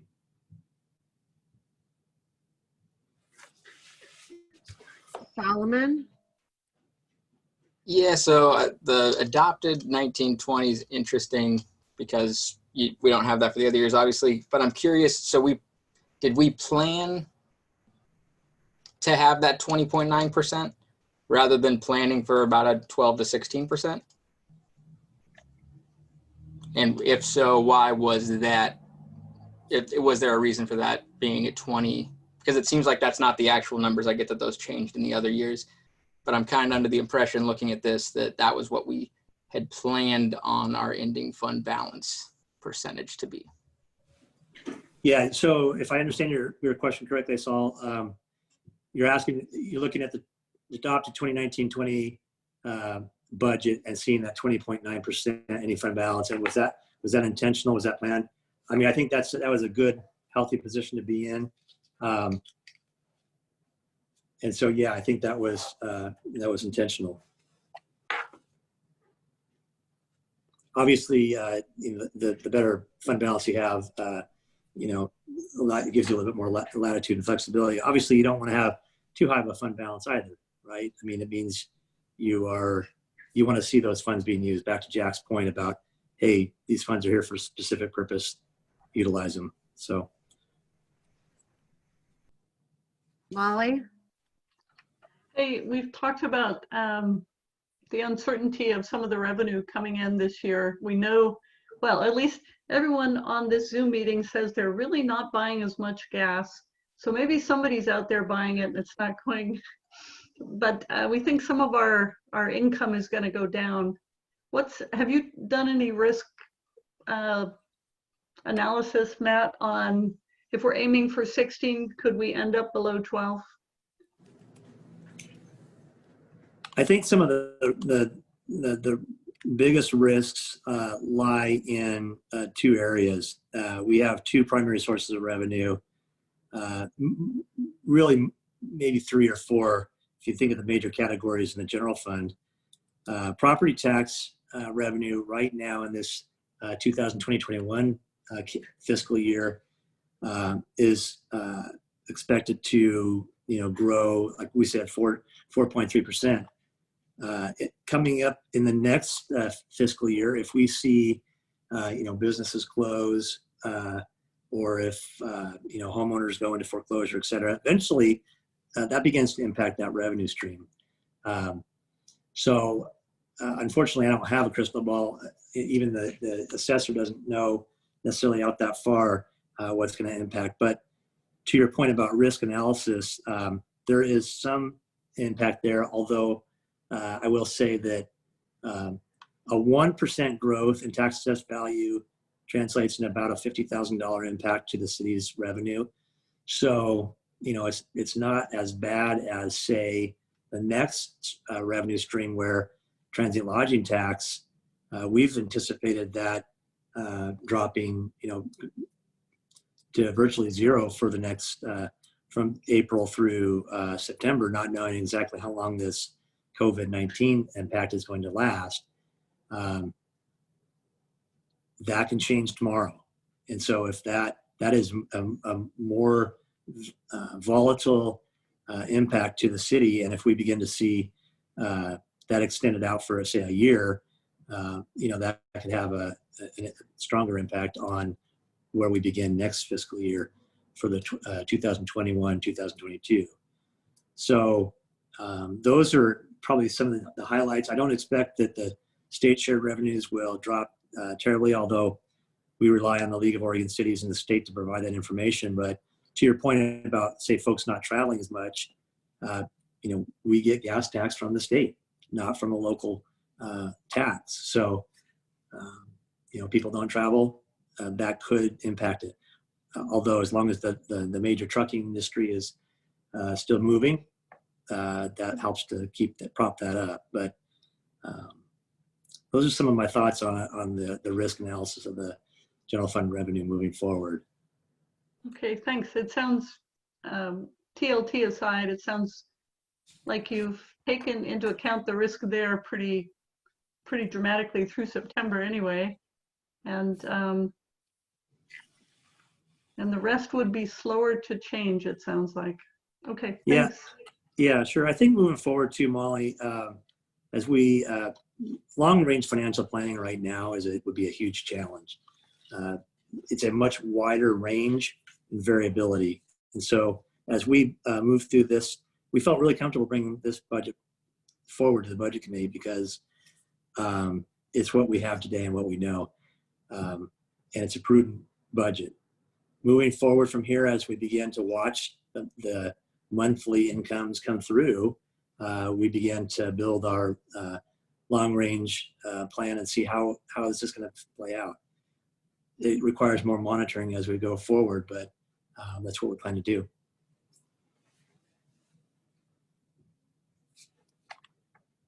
So just if there's entertaining any more questions, but I think where we were at was on the Q&A. And if I get back to— Molly has her hand raised, Matt. Excellent. One last question, Matt. Then I'm going to lose the mute button, I promise. Is this being recorded? But not adhered to. The question is, this budget depends on us raising the property tax 3%. If that is not approved, what does that do to your ending balance percentage? Do you still end up in the 12 to 16? Because that may or may not make it through council. Yeah. So that's a great question, and actually transitions into the next question a little bit better, which you asked. While I'm moving on to the next question, I'm going to ask Caleb to run that quick number in the model. I think it's approximately 155,000. I'm going to ask him to confirm that for me. If you don't mind, we'll come back to that. That being said, one of the questions that you did ask earlier in one of the sessions, Molly, was how does a 3% increase in the property tax rate translate into dollar amount for the average homeowner? We answered that on the fly, but I went back and took a fresh look at it and laid out in the answer here how we got to that answer. So hopefully that answer makes sense. It was roughly a $23.19 year on a $300,000 home. That's a tax assessed value. Keep in mind that the tax assessor has a different value than what your real market value is. So you might have a $400,000 home that's taxed at $300,000. That's a large gap, but just keep in mind that there's two different values of a home. So the next question down was just the Economic Development Fund, and Doug covered this. I think this question was asked prior to Doug's presentation. So the question was, it shows $300,000 in the construction excise tax program. When is this program scheduled to begin? We just described that again this evening, that based on the council action in the second meeting in April, that's going to be postponed into the fall of 2020. And so that's why we're reducing it down to 150. Transient lodging tax question came in. What is the term of the visitor center contract? Current contract ends June 30, 2020, and a new contract for 1 year is being negotiated at this present time. Karen opened the question or her presentation this evening answering the next question, which was Proprietary Capital Projects Fund. Is there any benefit to delaying some of the projects listed? As she mentioned, the revenue reflected in the budget for utilities does not include an increase that would normally at least have the option to be increased. The council made the decision at the April 6th meeting to postpone that decision to a date certain of September 21st, 2020. So there's still opportunity for rates to change, but we moved forward without that rate increase, and Karen took a fresh look at the projects and made a decision on where we landed. So next question was for those scoring at home. Go ahead, sorry. I have the answer about the 3% on property tax. If we did not increase it by 3%, it would reduce the ending fund balance by 154,959, which would be a 15.04%.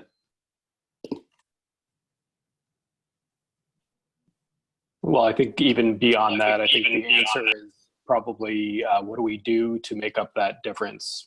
And, I guess I would feel more comfortable, looking for additional cuts.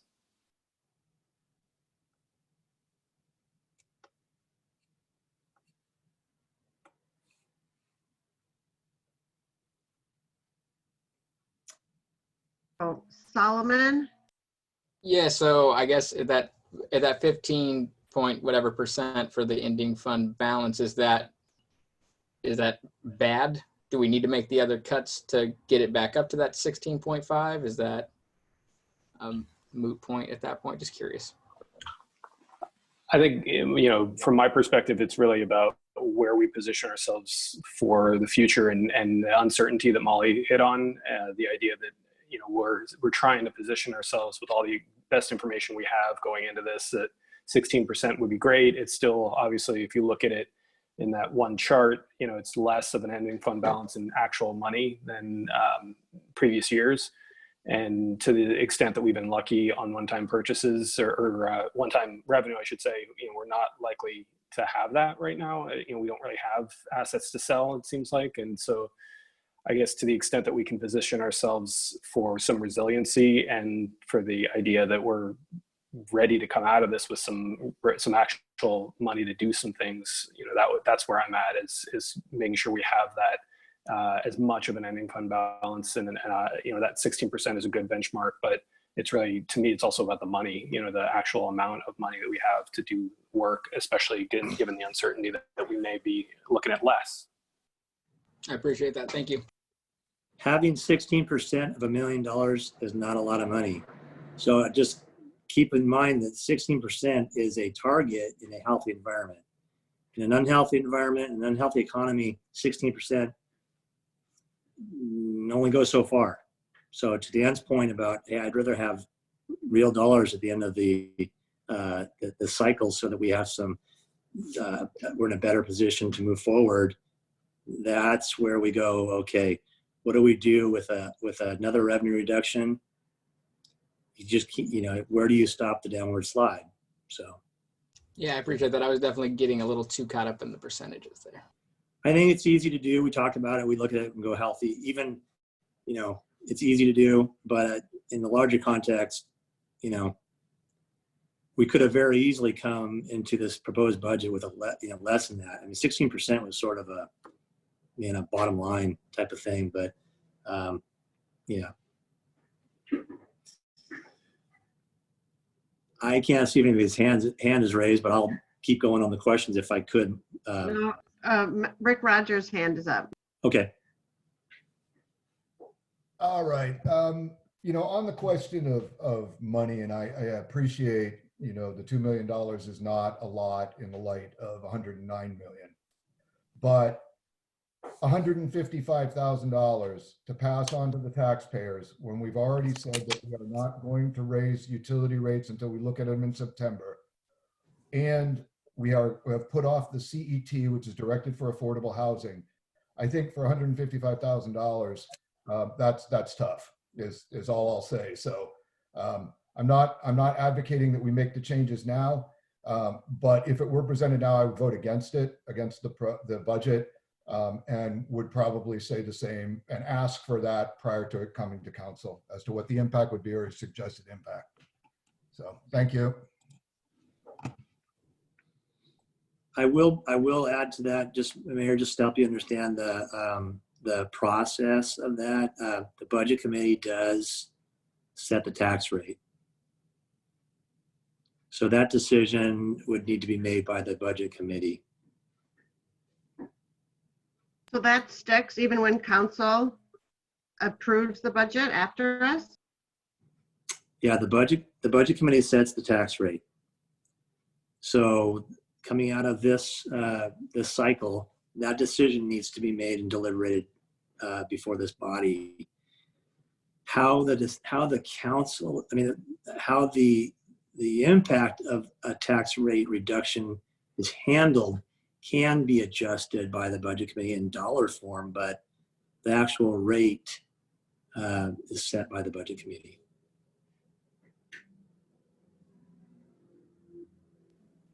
I think I am having some technical difficulties. Is anyone else, or is it? I've got my hand up. Okay, so Brad Sitton, my vice chair. Yes. Can you run the meeting? I might have to restart my computer. Sure. It looks like Solomon has his hand up. Go ahead, Solomon.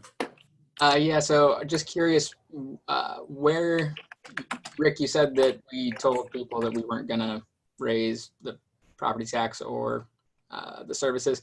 Just, was that a city council deliberation? I just wasn't aware of that I guess as a member, maybe I missed that at some. Right. So that was a city council decision. The Citizens Rate Review Commission presented proposed increases in the utility rates, and we put it off until September. And then the construction excise tax was going to be a 1% increase, or a 1% fee based on permit valuation that was going to be directed towards affordable housing and providing incentives for developers to build affordable housing. That was put on hold as well.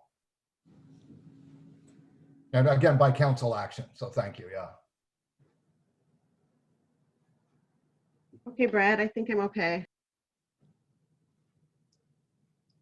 Okay, it's yours.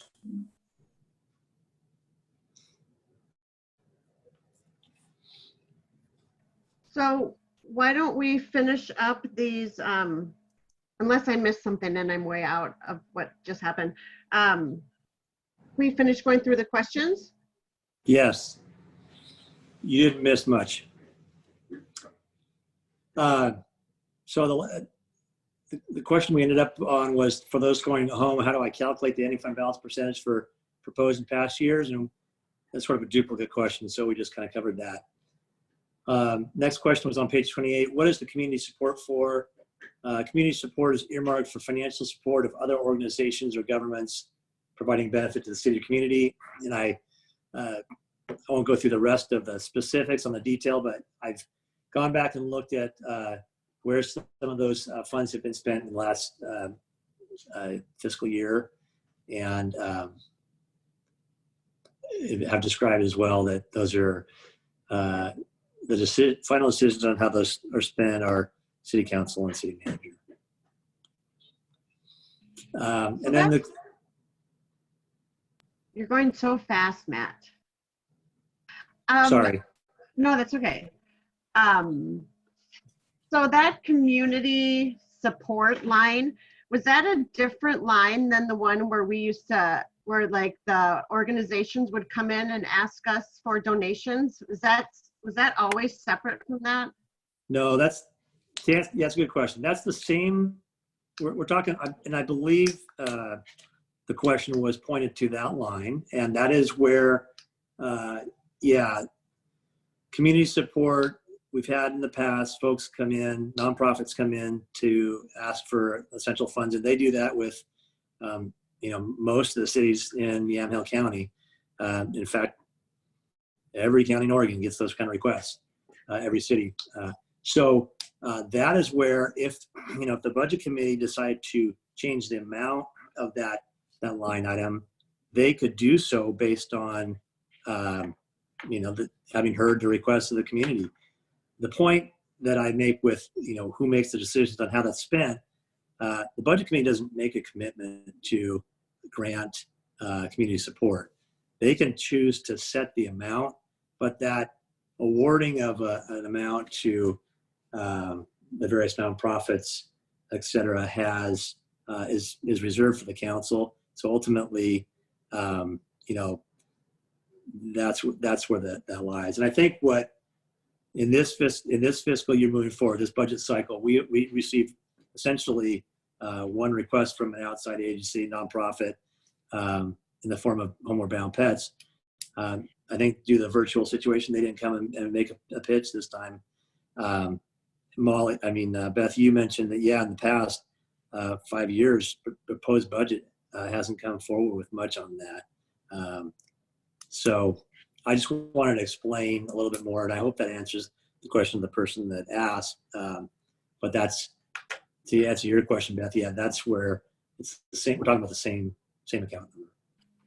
I thought that we had eliminated that line item. In the past, I think there's been a small amount. Sometimes there's been 3,000. But I will say that, like I said, because it's a council discretionary fund and city manager, there are, during the year, funds can be allocated for specific purposes. What you see in the budget, I think it's 20,000. That's a place mark for some of the, potentially some of the projects that have been donated to in the past, like you'll see as described in the answer.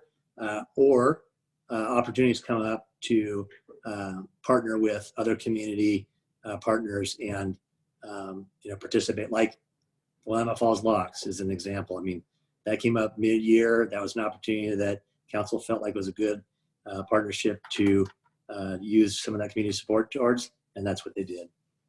Matt, it's 10,000. Okay. Thank you.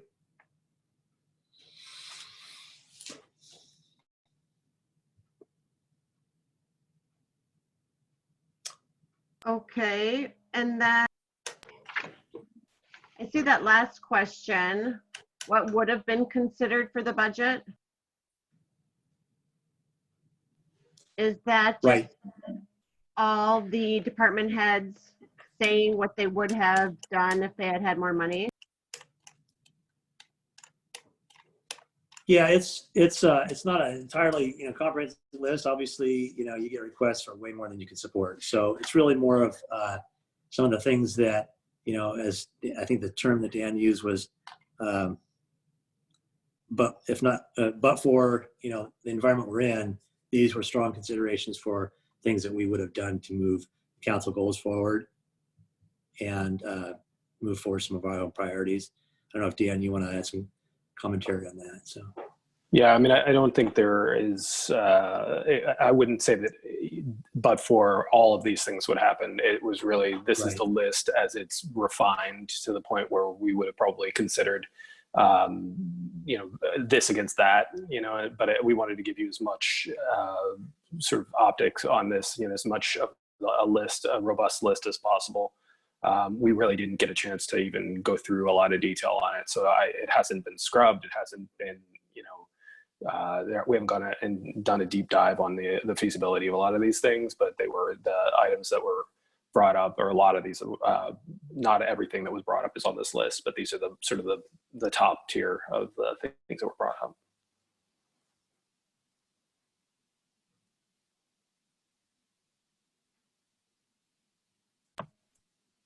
Okay, thank you. So Molly, I think Chair Cochran, I see Jack has his hand up. Oh, thank you. Go ahead, Jack. On that community fund, discretionary fund, as I recall, the Yamhill County transit was put somewhere else in the budget. Did I remember that correctly? you do. That is a great memory. In fact, it's the next line down. Oh. What Thank page you. is that on?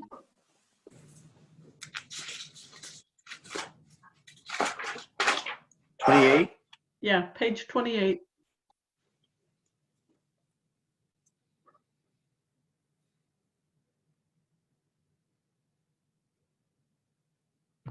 Okay, is there any other questions for staff? Patrick, you've got to have some questions.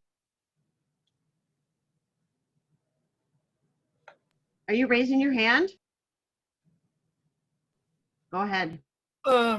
So the mayor has suggested his uncomfortableness, I guess that's a word, with the 3% annual increase into the property taxes as outlined by the charter amendment we had a few years ago. My question for staff, and I think it's widely known how I feel about that 3%. I didn't support it last year. My question to staff is the process for making up that 154,000, I believe. If we didn't want to reduce our reserves or cash carryover by down to the 15%, would staff be comfortable bringing back $154,000 worth of cuts, or is that something the committee would need to take and maybe discuss at the next meeting and come back with suggestions? I mean, what process would be most comfortable for staff? I think we can come up with recommendations and options. I'll express my discomfort with the budget committee process. And so I'm not sure if this is something that you would actually, as a budget committee, approve, or if it would just be information, and verification of that cut, to sort of match the revenues. So I'll defer to Matt on that, but we would be able to give you a list of proposed cuts. Well, I'm wondering if it would be helpful to make a motion regarding the 3% and just have a discussion about the 3% to see if we need staff to do that. Because, can I have a follow-on? Excuse me? Can I have a follow-on? Oh, of course. So I see us doing this a couple of different ways, and I'm not sure which way we're all most comfortable with, but one, the committee could set the tax rate with or without the 3%, and then let council approve the cuts, or budget committee could do that. That would be two of the different ways to do it. Yeah, I guess I'm just thinking through, trying to figure out the best way to do this. That's all I got. Well, Matt, you said the budget committee sets the tax rate, right? Yes. Molly? Yeah, I think we have two tasks here, as I recall. One is the tax rate, and the other is the dollar amount. And that's our job. We get an understanding of the impact of what we approve from Dan and the staff, but we don't go in and set the ZBB. And thank goodness, right? Because we don't have the detailed knowledge that the city and staff have. So the reason I asked the 3% question was that it's because of the time, because of the hardship people have gone through right now. Coming out with a 3% increase is going to be a controversial thing to do. At the same time, I see our whole budget has gone down significantly, as has our reserve, and staff is not getting a cost of living increase again. Staff often doesn't get a cost of living increase, and at some point that's going to be a problem. So I actually don't think the 3% is unreasonable when you look at it's $23 for someone who has a house that's tax assessed at $300,000, which, as someone pointed out, that could mean it's a $450,000 house. It has nothing to do with market value. So I understand the unpopular perception of an increase right now, but I'm actually kind of concerned about Dan's ability to run the city too. So maybe a motion and the ability to discuss would be a great thing to do, Beth. Okay, I agree, but I also noticed that it's 8:20. And I think that maybe everyone can go home and think about it and talk to whoever and come back. And then at our next meeting, we can start with that, and everyone will get a chance to speak once. If you're for or against, or what you think, because I think it's going to be a long discussion.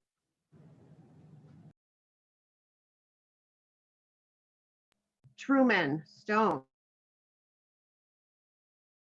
Thank you, Chair Koshman. I just want to clarify something. Truman, I can barely hear you. Okay, let me come closer. Can you hear me now? A little better. Let me come back to me.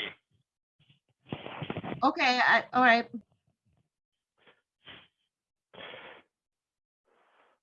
Does anyone else have thoughts on my idea?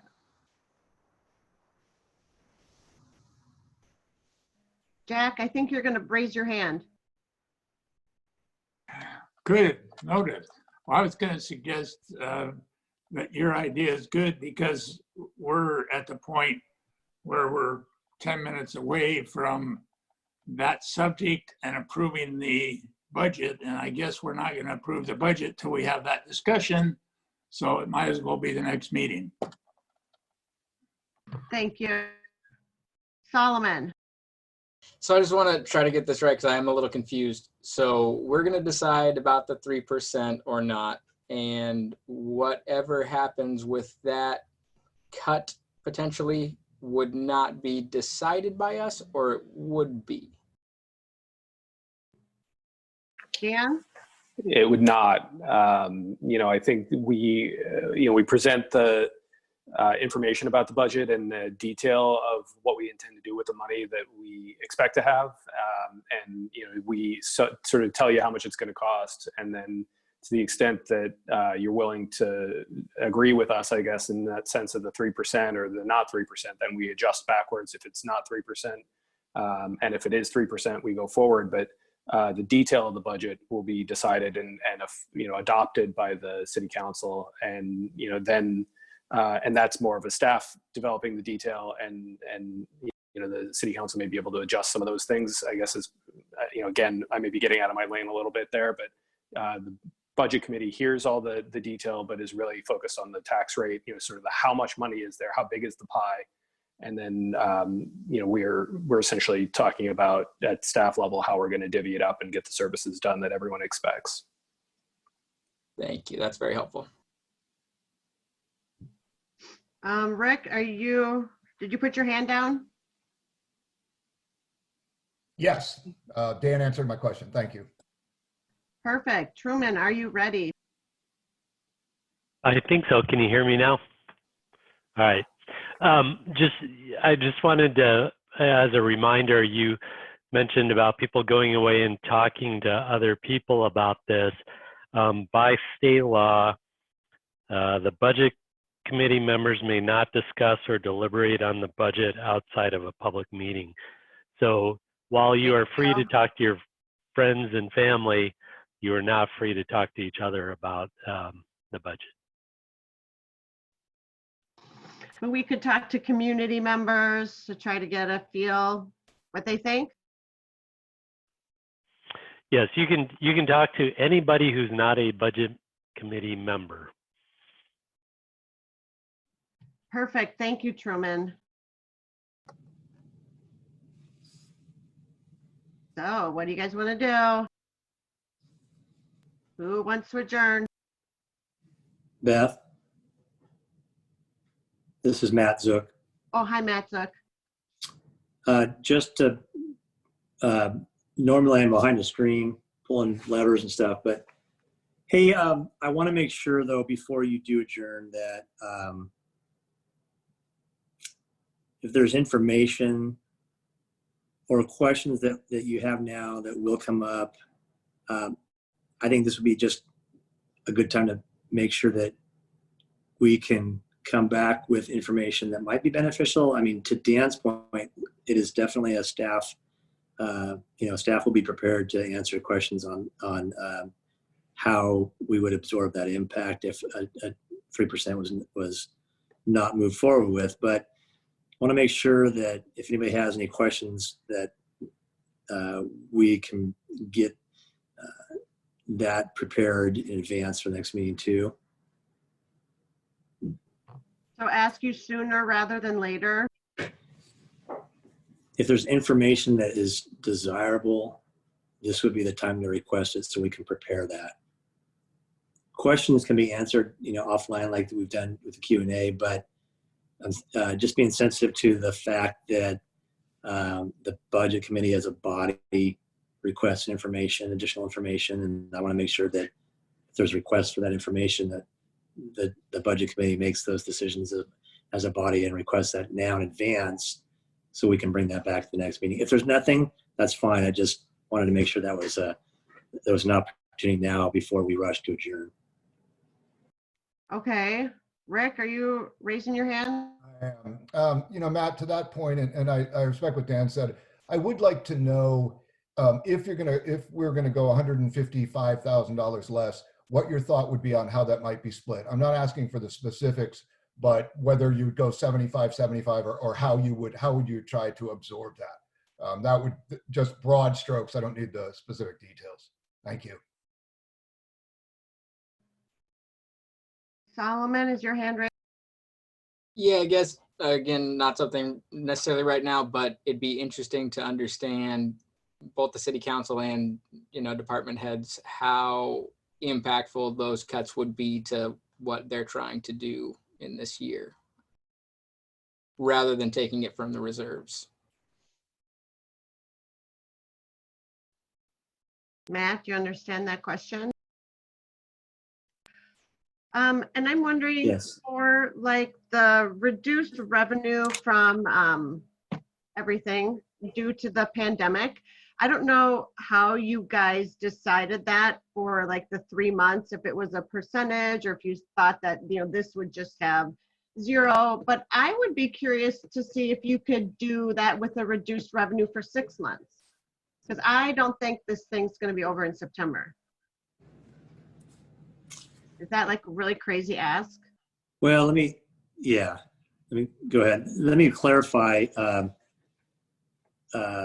The reduction actually, I said $0 for 6 months. We actually, that was a complete closure.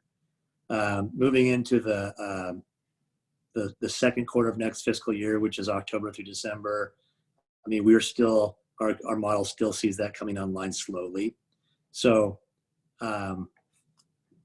we can certainly run a range of options, but I just wanted to clarify that, yeah, we're actually anticipating a slower return even into the second quarter. And was that just specifically TLT that you were looking for? I'm sorry.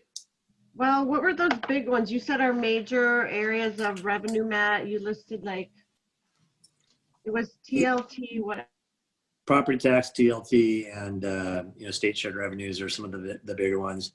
But I think to your question, I think what you really are talking about, Beth, is TLT, because I described the property tax for the next fiscal year as is fixed at the values that were established in January of 2020, so pre-COVID.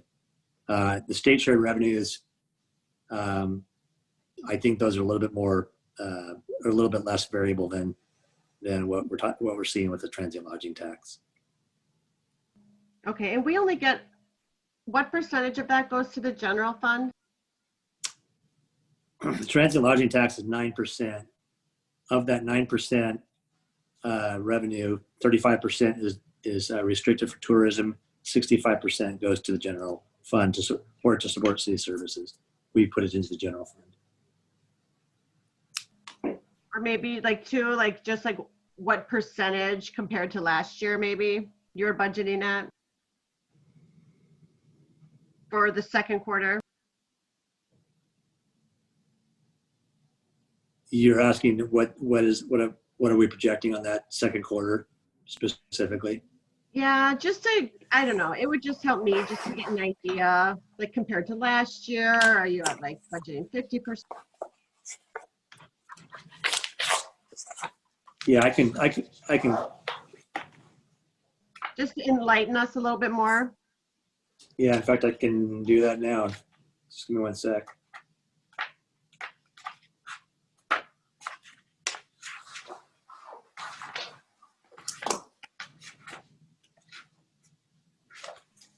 Brad, I see your hand. I'm going to wait for Matt's answer.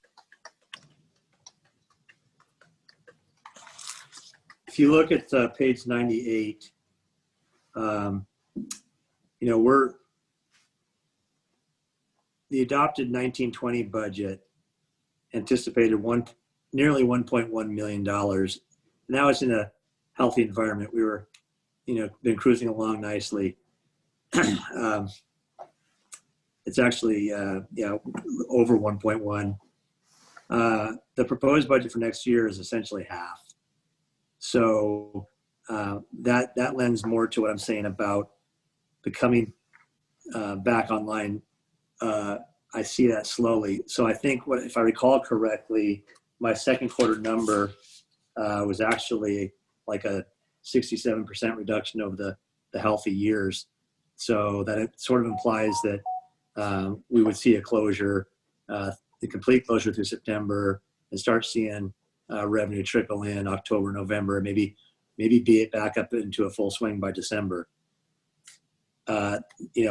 We can question that analysis all day long, and I'm not defensive of it, but there are not a lot of lead indicators. As you can see from the state level, I think things are starting to maybe open up faster than we anticipated, but we don't know what's going to happen. So this is how we're building our budget today. Thanks. I just wanted to have it clear in my head. I just wanted to understand it better. Thank you. Yeah, sure. Brad, is your hand still up? Yeah, I'm hesitant to ask this, but I'm going to ask it anyway. Matt, Fund 32 on page 167, we've got a capital outlay for a maintenance vehicle replacement. Proposed is 1.7 mil. Projected for 1920 was 300,000, and adopted 1920 was 1.2. That seems like a very expensive vehicle that potentially, if we could find a way to shave it, we might be able to take care of that 3%. Are you talking about the capital outlay maintenance vehicle replacement line that has, I think you were saying 1.2 million in the adopted current budget? Is that the line you're looking at, Brad? Yeah, exactly. Yeah, Russ, this is these are public works funded lines right there. Russ has a pretty detailed model of how he funds his entire fleet. He's got the biggest fleet in the city. So, I mean, Russ, if you want to comment on that, but in a simple answer, Brad, reducing Fund 32 and that particular line item would benefit the public works funds, not the general fund. Yeah, all of our vehicles are what we call multi-funded. They're funded out of the enterprise funds. Some of the funding does come out of the street fund, but we currently are running a 13-year-old street sweeper that operates in an environment that destroys itself. And currently, street sweepers run in the neighborhood of about $400,000 each.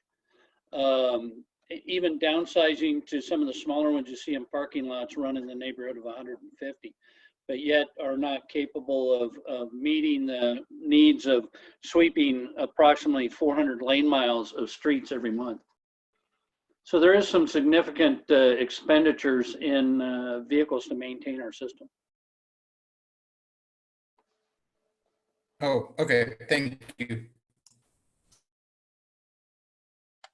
Are there any more general questions for staff? Jack? Oh, I just had a question on the street sweeper. Blah, blah, blah. The insurance didn't pay for a new one, huh? I'm kidding. Did you hear me? They actually did. That's what we're running now.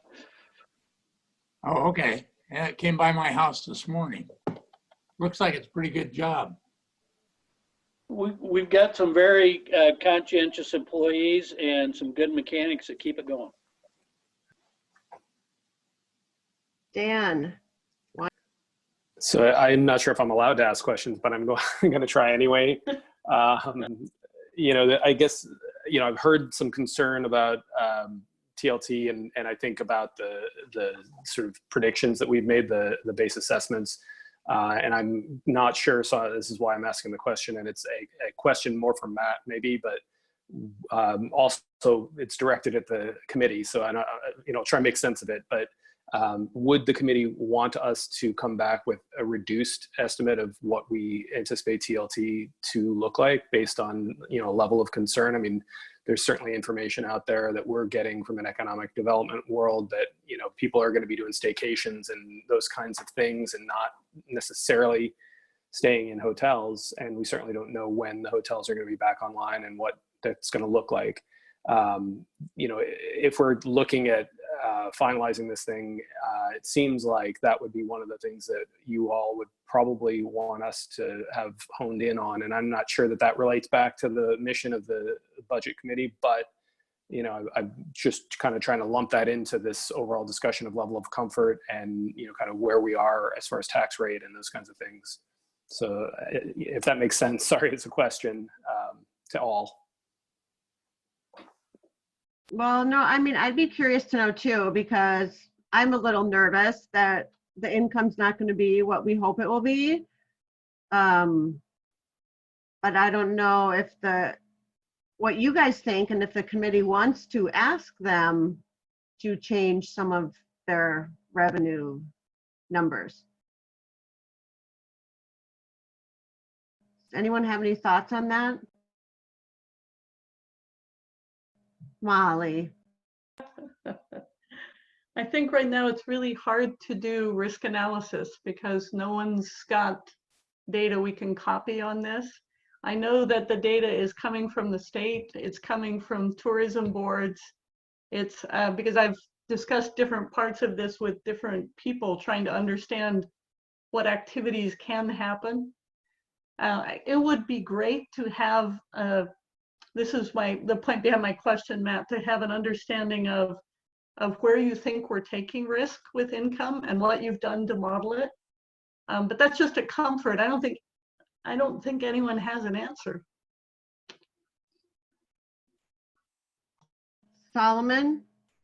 Yeah, I was going to kind of say the same thing where, I mean, it seems like the modeling, it possibly 67% lower than what we were looking at, makes enough sense, maybe some kind of range at what we might be looking at, but it just seems like we're not going to know that number regardless.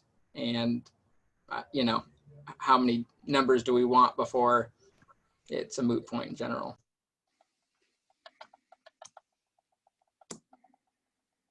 Jack?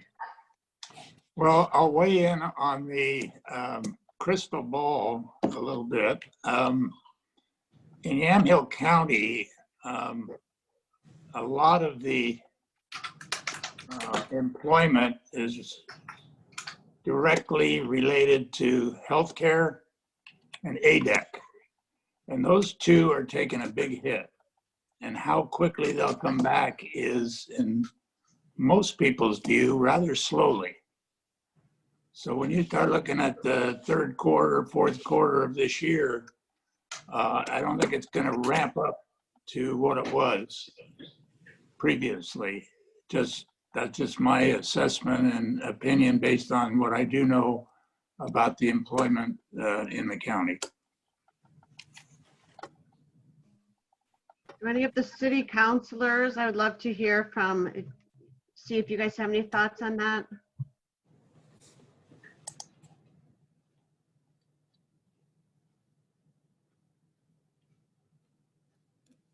Patrick, are you raising your hand or are you just smiling at the camera? I had my turn, so I'm waiting for somebody else to go. So I just think you guys might know a little bit more like what's going on with the city. So you might be more informed.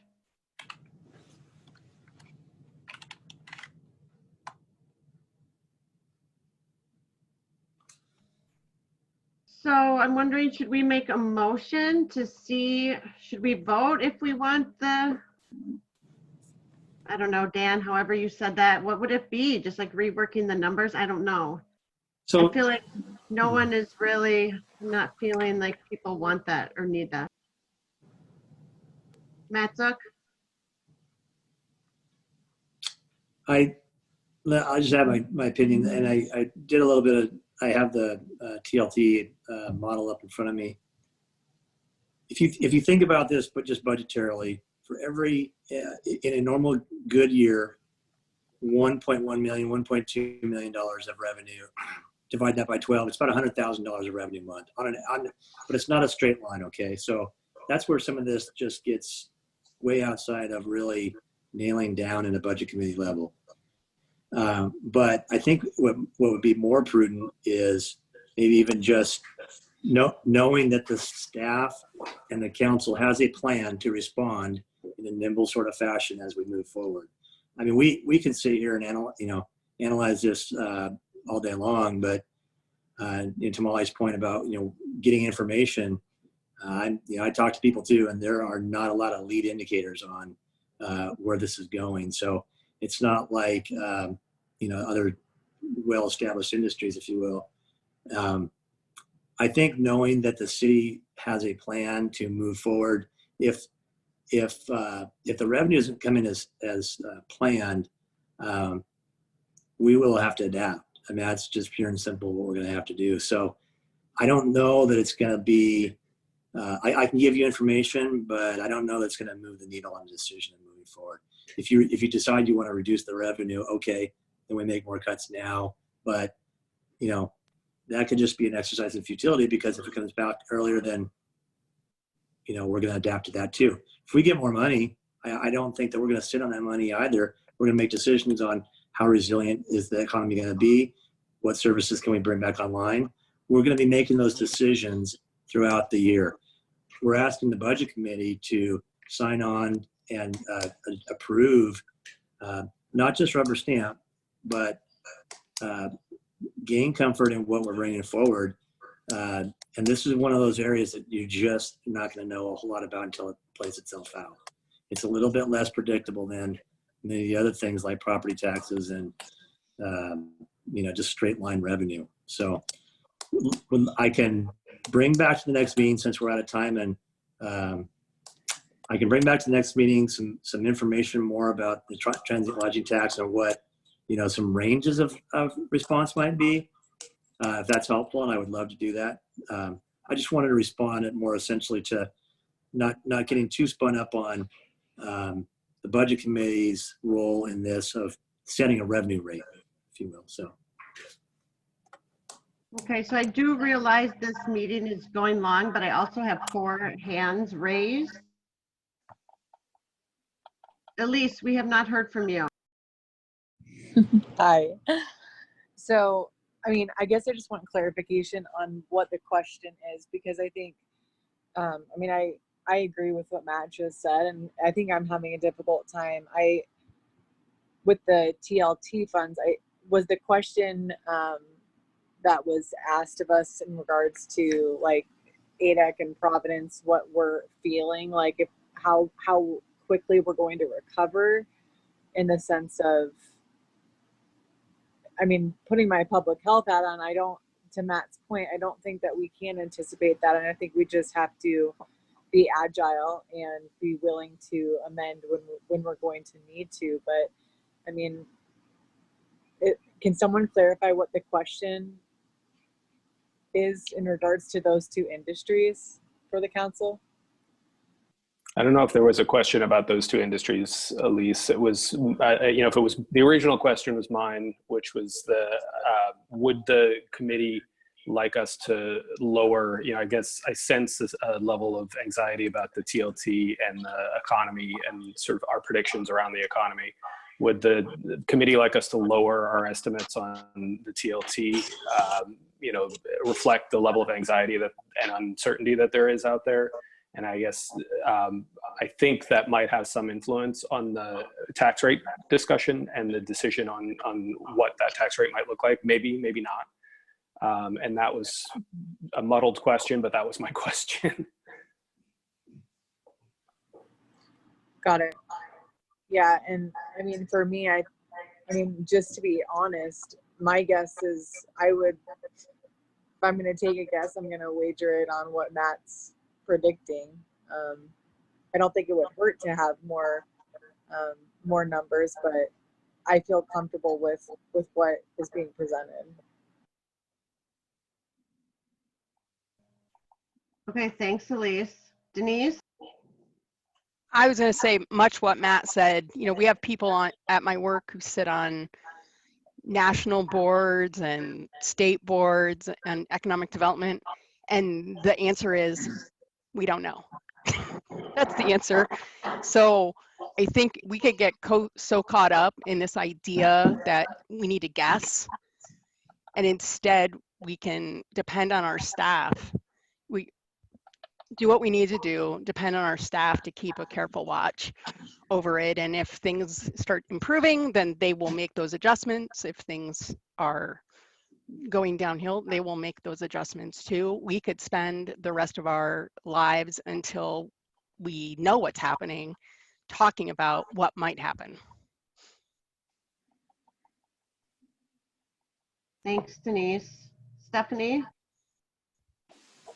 Yeah, I agree with Denise. I was going to say, I feel like they gave us their best realistic guess of where it's going to be. And I think that I trust that. And sure we could go lower, but you know, I think that they're going to watch that, and I think they gave us a realistic number. So based on the information that they have, which is not much, so I do think, you know, we could look at every single dollar amount underneath that and what that would mean, but I'm not sure that that's necessary to move forward because we just don't know.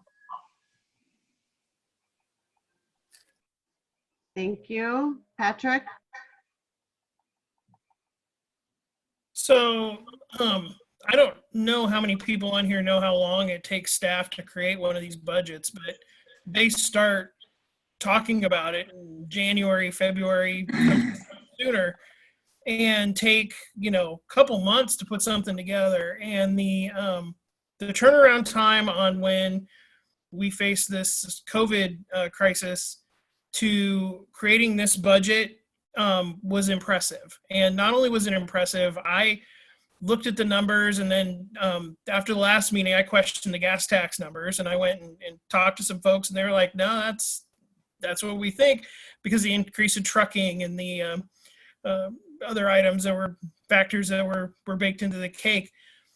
What that did for me was give me a great deal of confidence that we have a staff that is going to handle whatever challenges come up. And, you know, I'm not the guy that normally says that, but, you know, I really feel like staff right now has a huge handle on this. You know, I'm down at the state, not down physically, but in meetings about, you know, state budgets, and they have no clue. We just don't know when things are going to come back and how fast they're going to come back, and are people going to be afraid to travel, to eat, to do all those things, you know, eat out. I would also say that for me personally, everything is on the table. I mean, I'm not crazy about the 3% increase, but if that's a tool we need, then maybe we look at that, because this really is undiscovered country. So from a budget standpoint, as far as I'm concerned. So, you know, I'm just looking forward to seeing what Matt and gang bring back at the next meeting, what our discussion is here, and then move forward from there, because I think we've got a lot of really good minds here, and we'll figure this out, and continue to work on our overarching goals that, you know, are 15, 20 years out, instead of getting caught up in the 12-month crisis that we're in right now, or, well, you know, hopefully 12 months, but, you know, that's kind of where I'm at. Just my ranting, sorry. Okay, so we should be wrapping this up soon, but I see Jack, your hand is up. You're muted. Oh, I'm sorry. I just wanted to say, in regards to my comments on the income side, the good news is we don't base this budget on income. So I'm comfortable with what they projected in those funds that we do have to take into consideration, like the gas tax and the SDC and those. So even though the employment may be a problem going forward, it may not affect the other income streams that the city has. Thank you. Rick? No, I just wanted to clarify one comment, and when I just to say that I'm not necessarily advocating $155,000 in cuts to the general fund. I at this moment would be comfortable with the number that Caleb gave us. It's slightly over 15%, particularly as the government finance associations ranges from 12 to 16%. So that's it. I'm not necessarily advocating cuts, but I will defer to staff as to what they feel is best to use. So thank you. Thank you. So Dan, does that kind of give you a feel? It sounds like people are pretty confident. I guess I'm the only one that's anxious. No, that's great. It was a good conversation. I'm sorry it took us a little over, but it was helpful. Yeah, I just want to make sure we're closer to wrapping up on our next meeting. Okay, yeah, thanks. That was a good question, though, and it was really great to hear from everybody, too.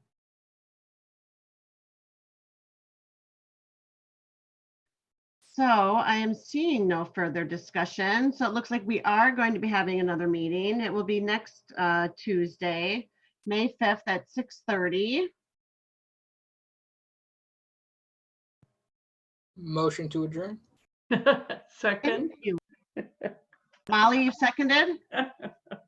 All right, it's been moved and seconded to adjourn the meeting. Can we get a roll call vote? Solomon Allen, Yes. David Bond, Timothy Carpenter, Yes. Beth Koshman, Yes. Molly Olson, Yes. Jack Reardon, Yes. Brad Sitton, Yes. Rick Rogers, Yes. Denise Bacon, Yes. Jean Piros, Yes. Stephanie Finley, Yes. Julia Martinez Plancarte, Yes. Elise Yarnell Holloman, Yes. Patrick Johnson. Yes. I have 13 yes and 1 no vote. Okay. Not a motion- no, but I couldn't hear it, so. Okay, well, we are adjourned. The motion passes. Thank you, everyone. You're welcome. Thanks. Thank you. See you on Tuesday.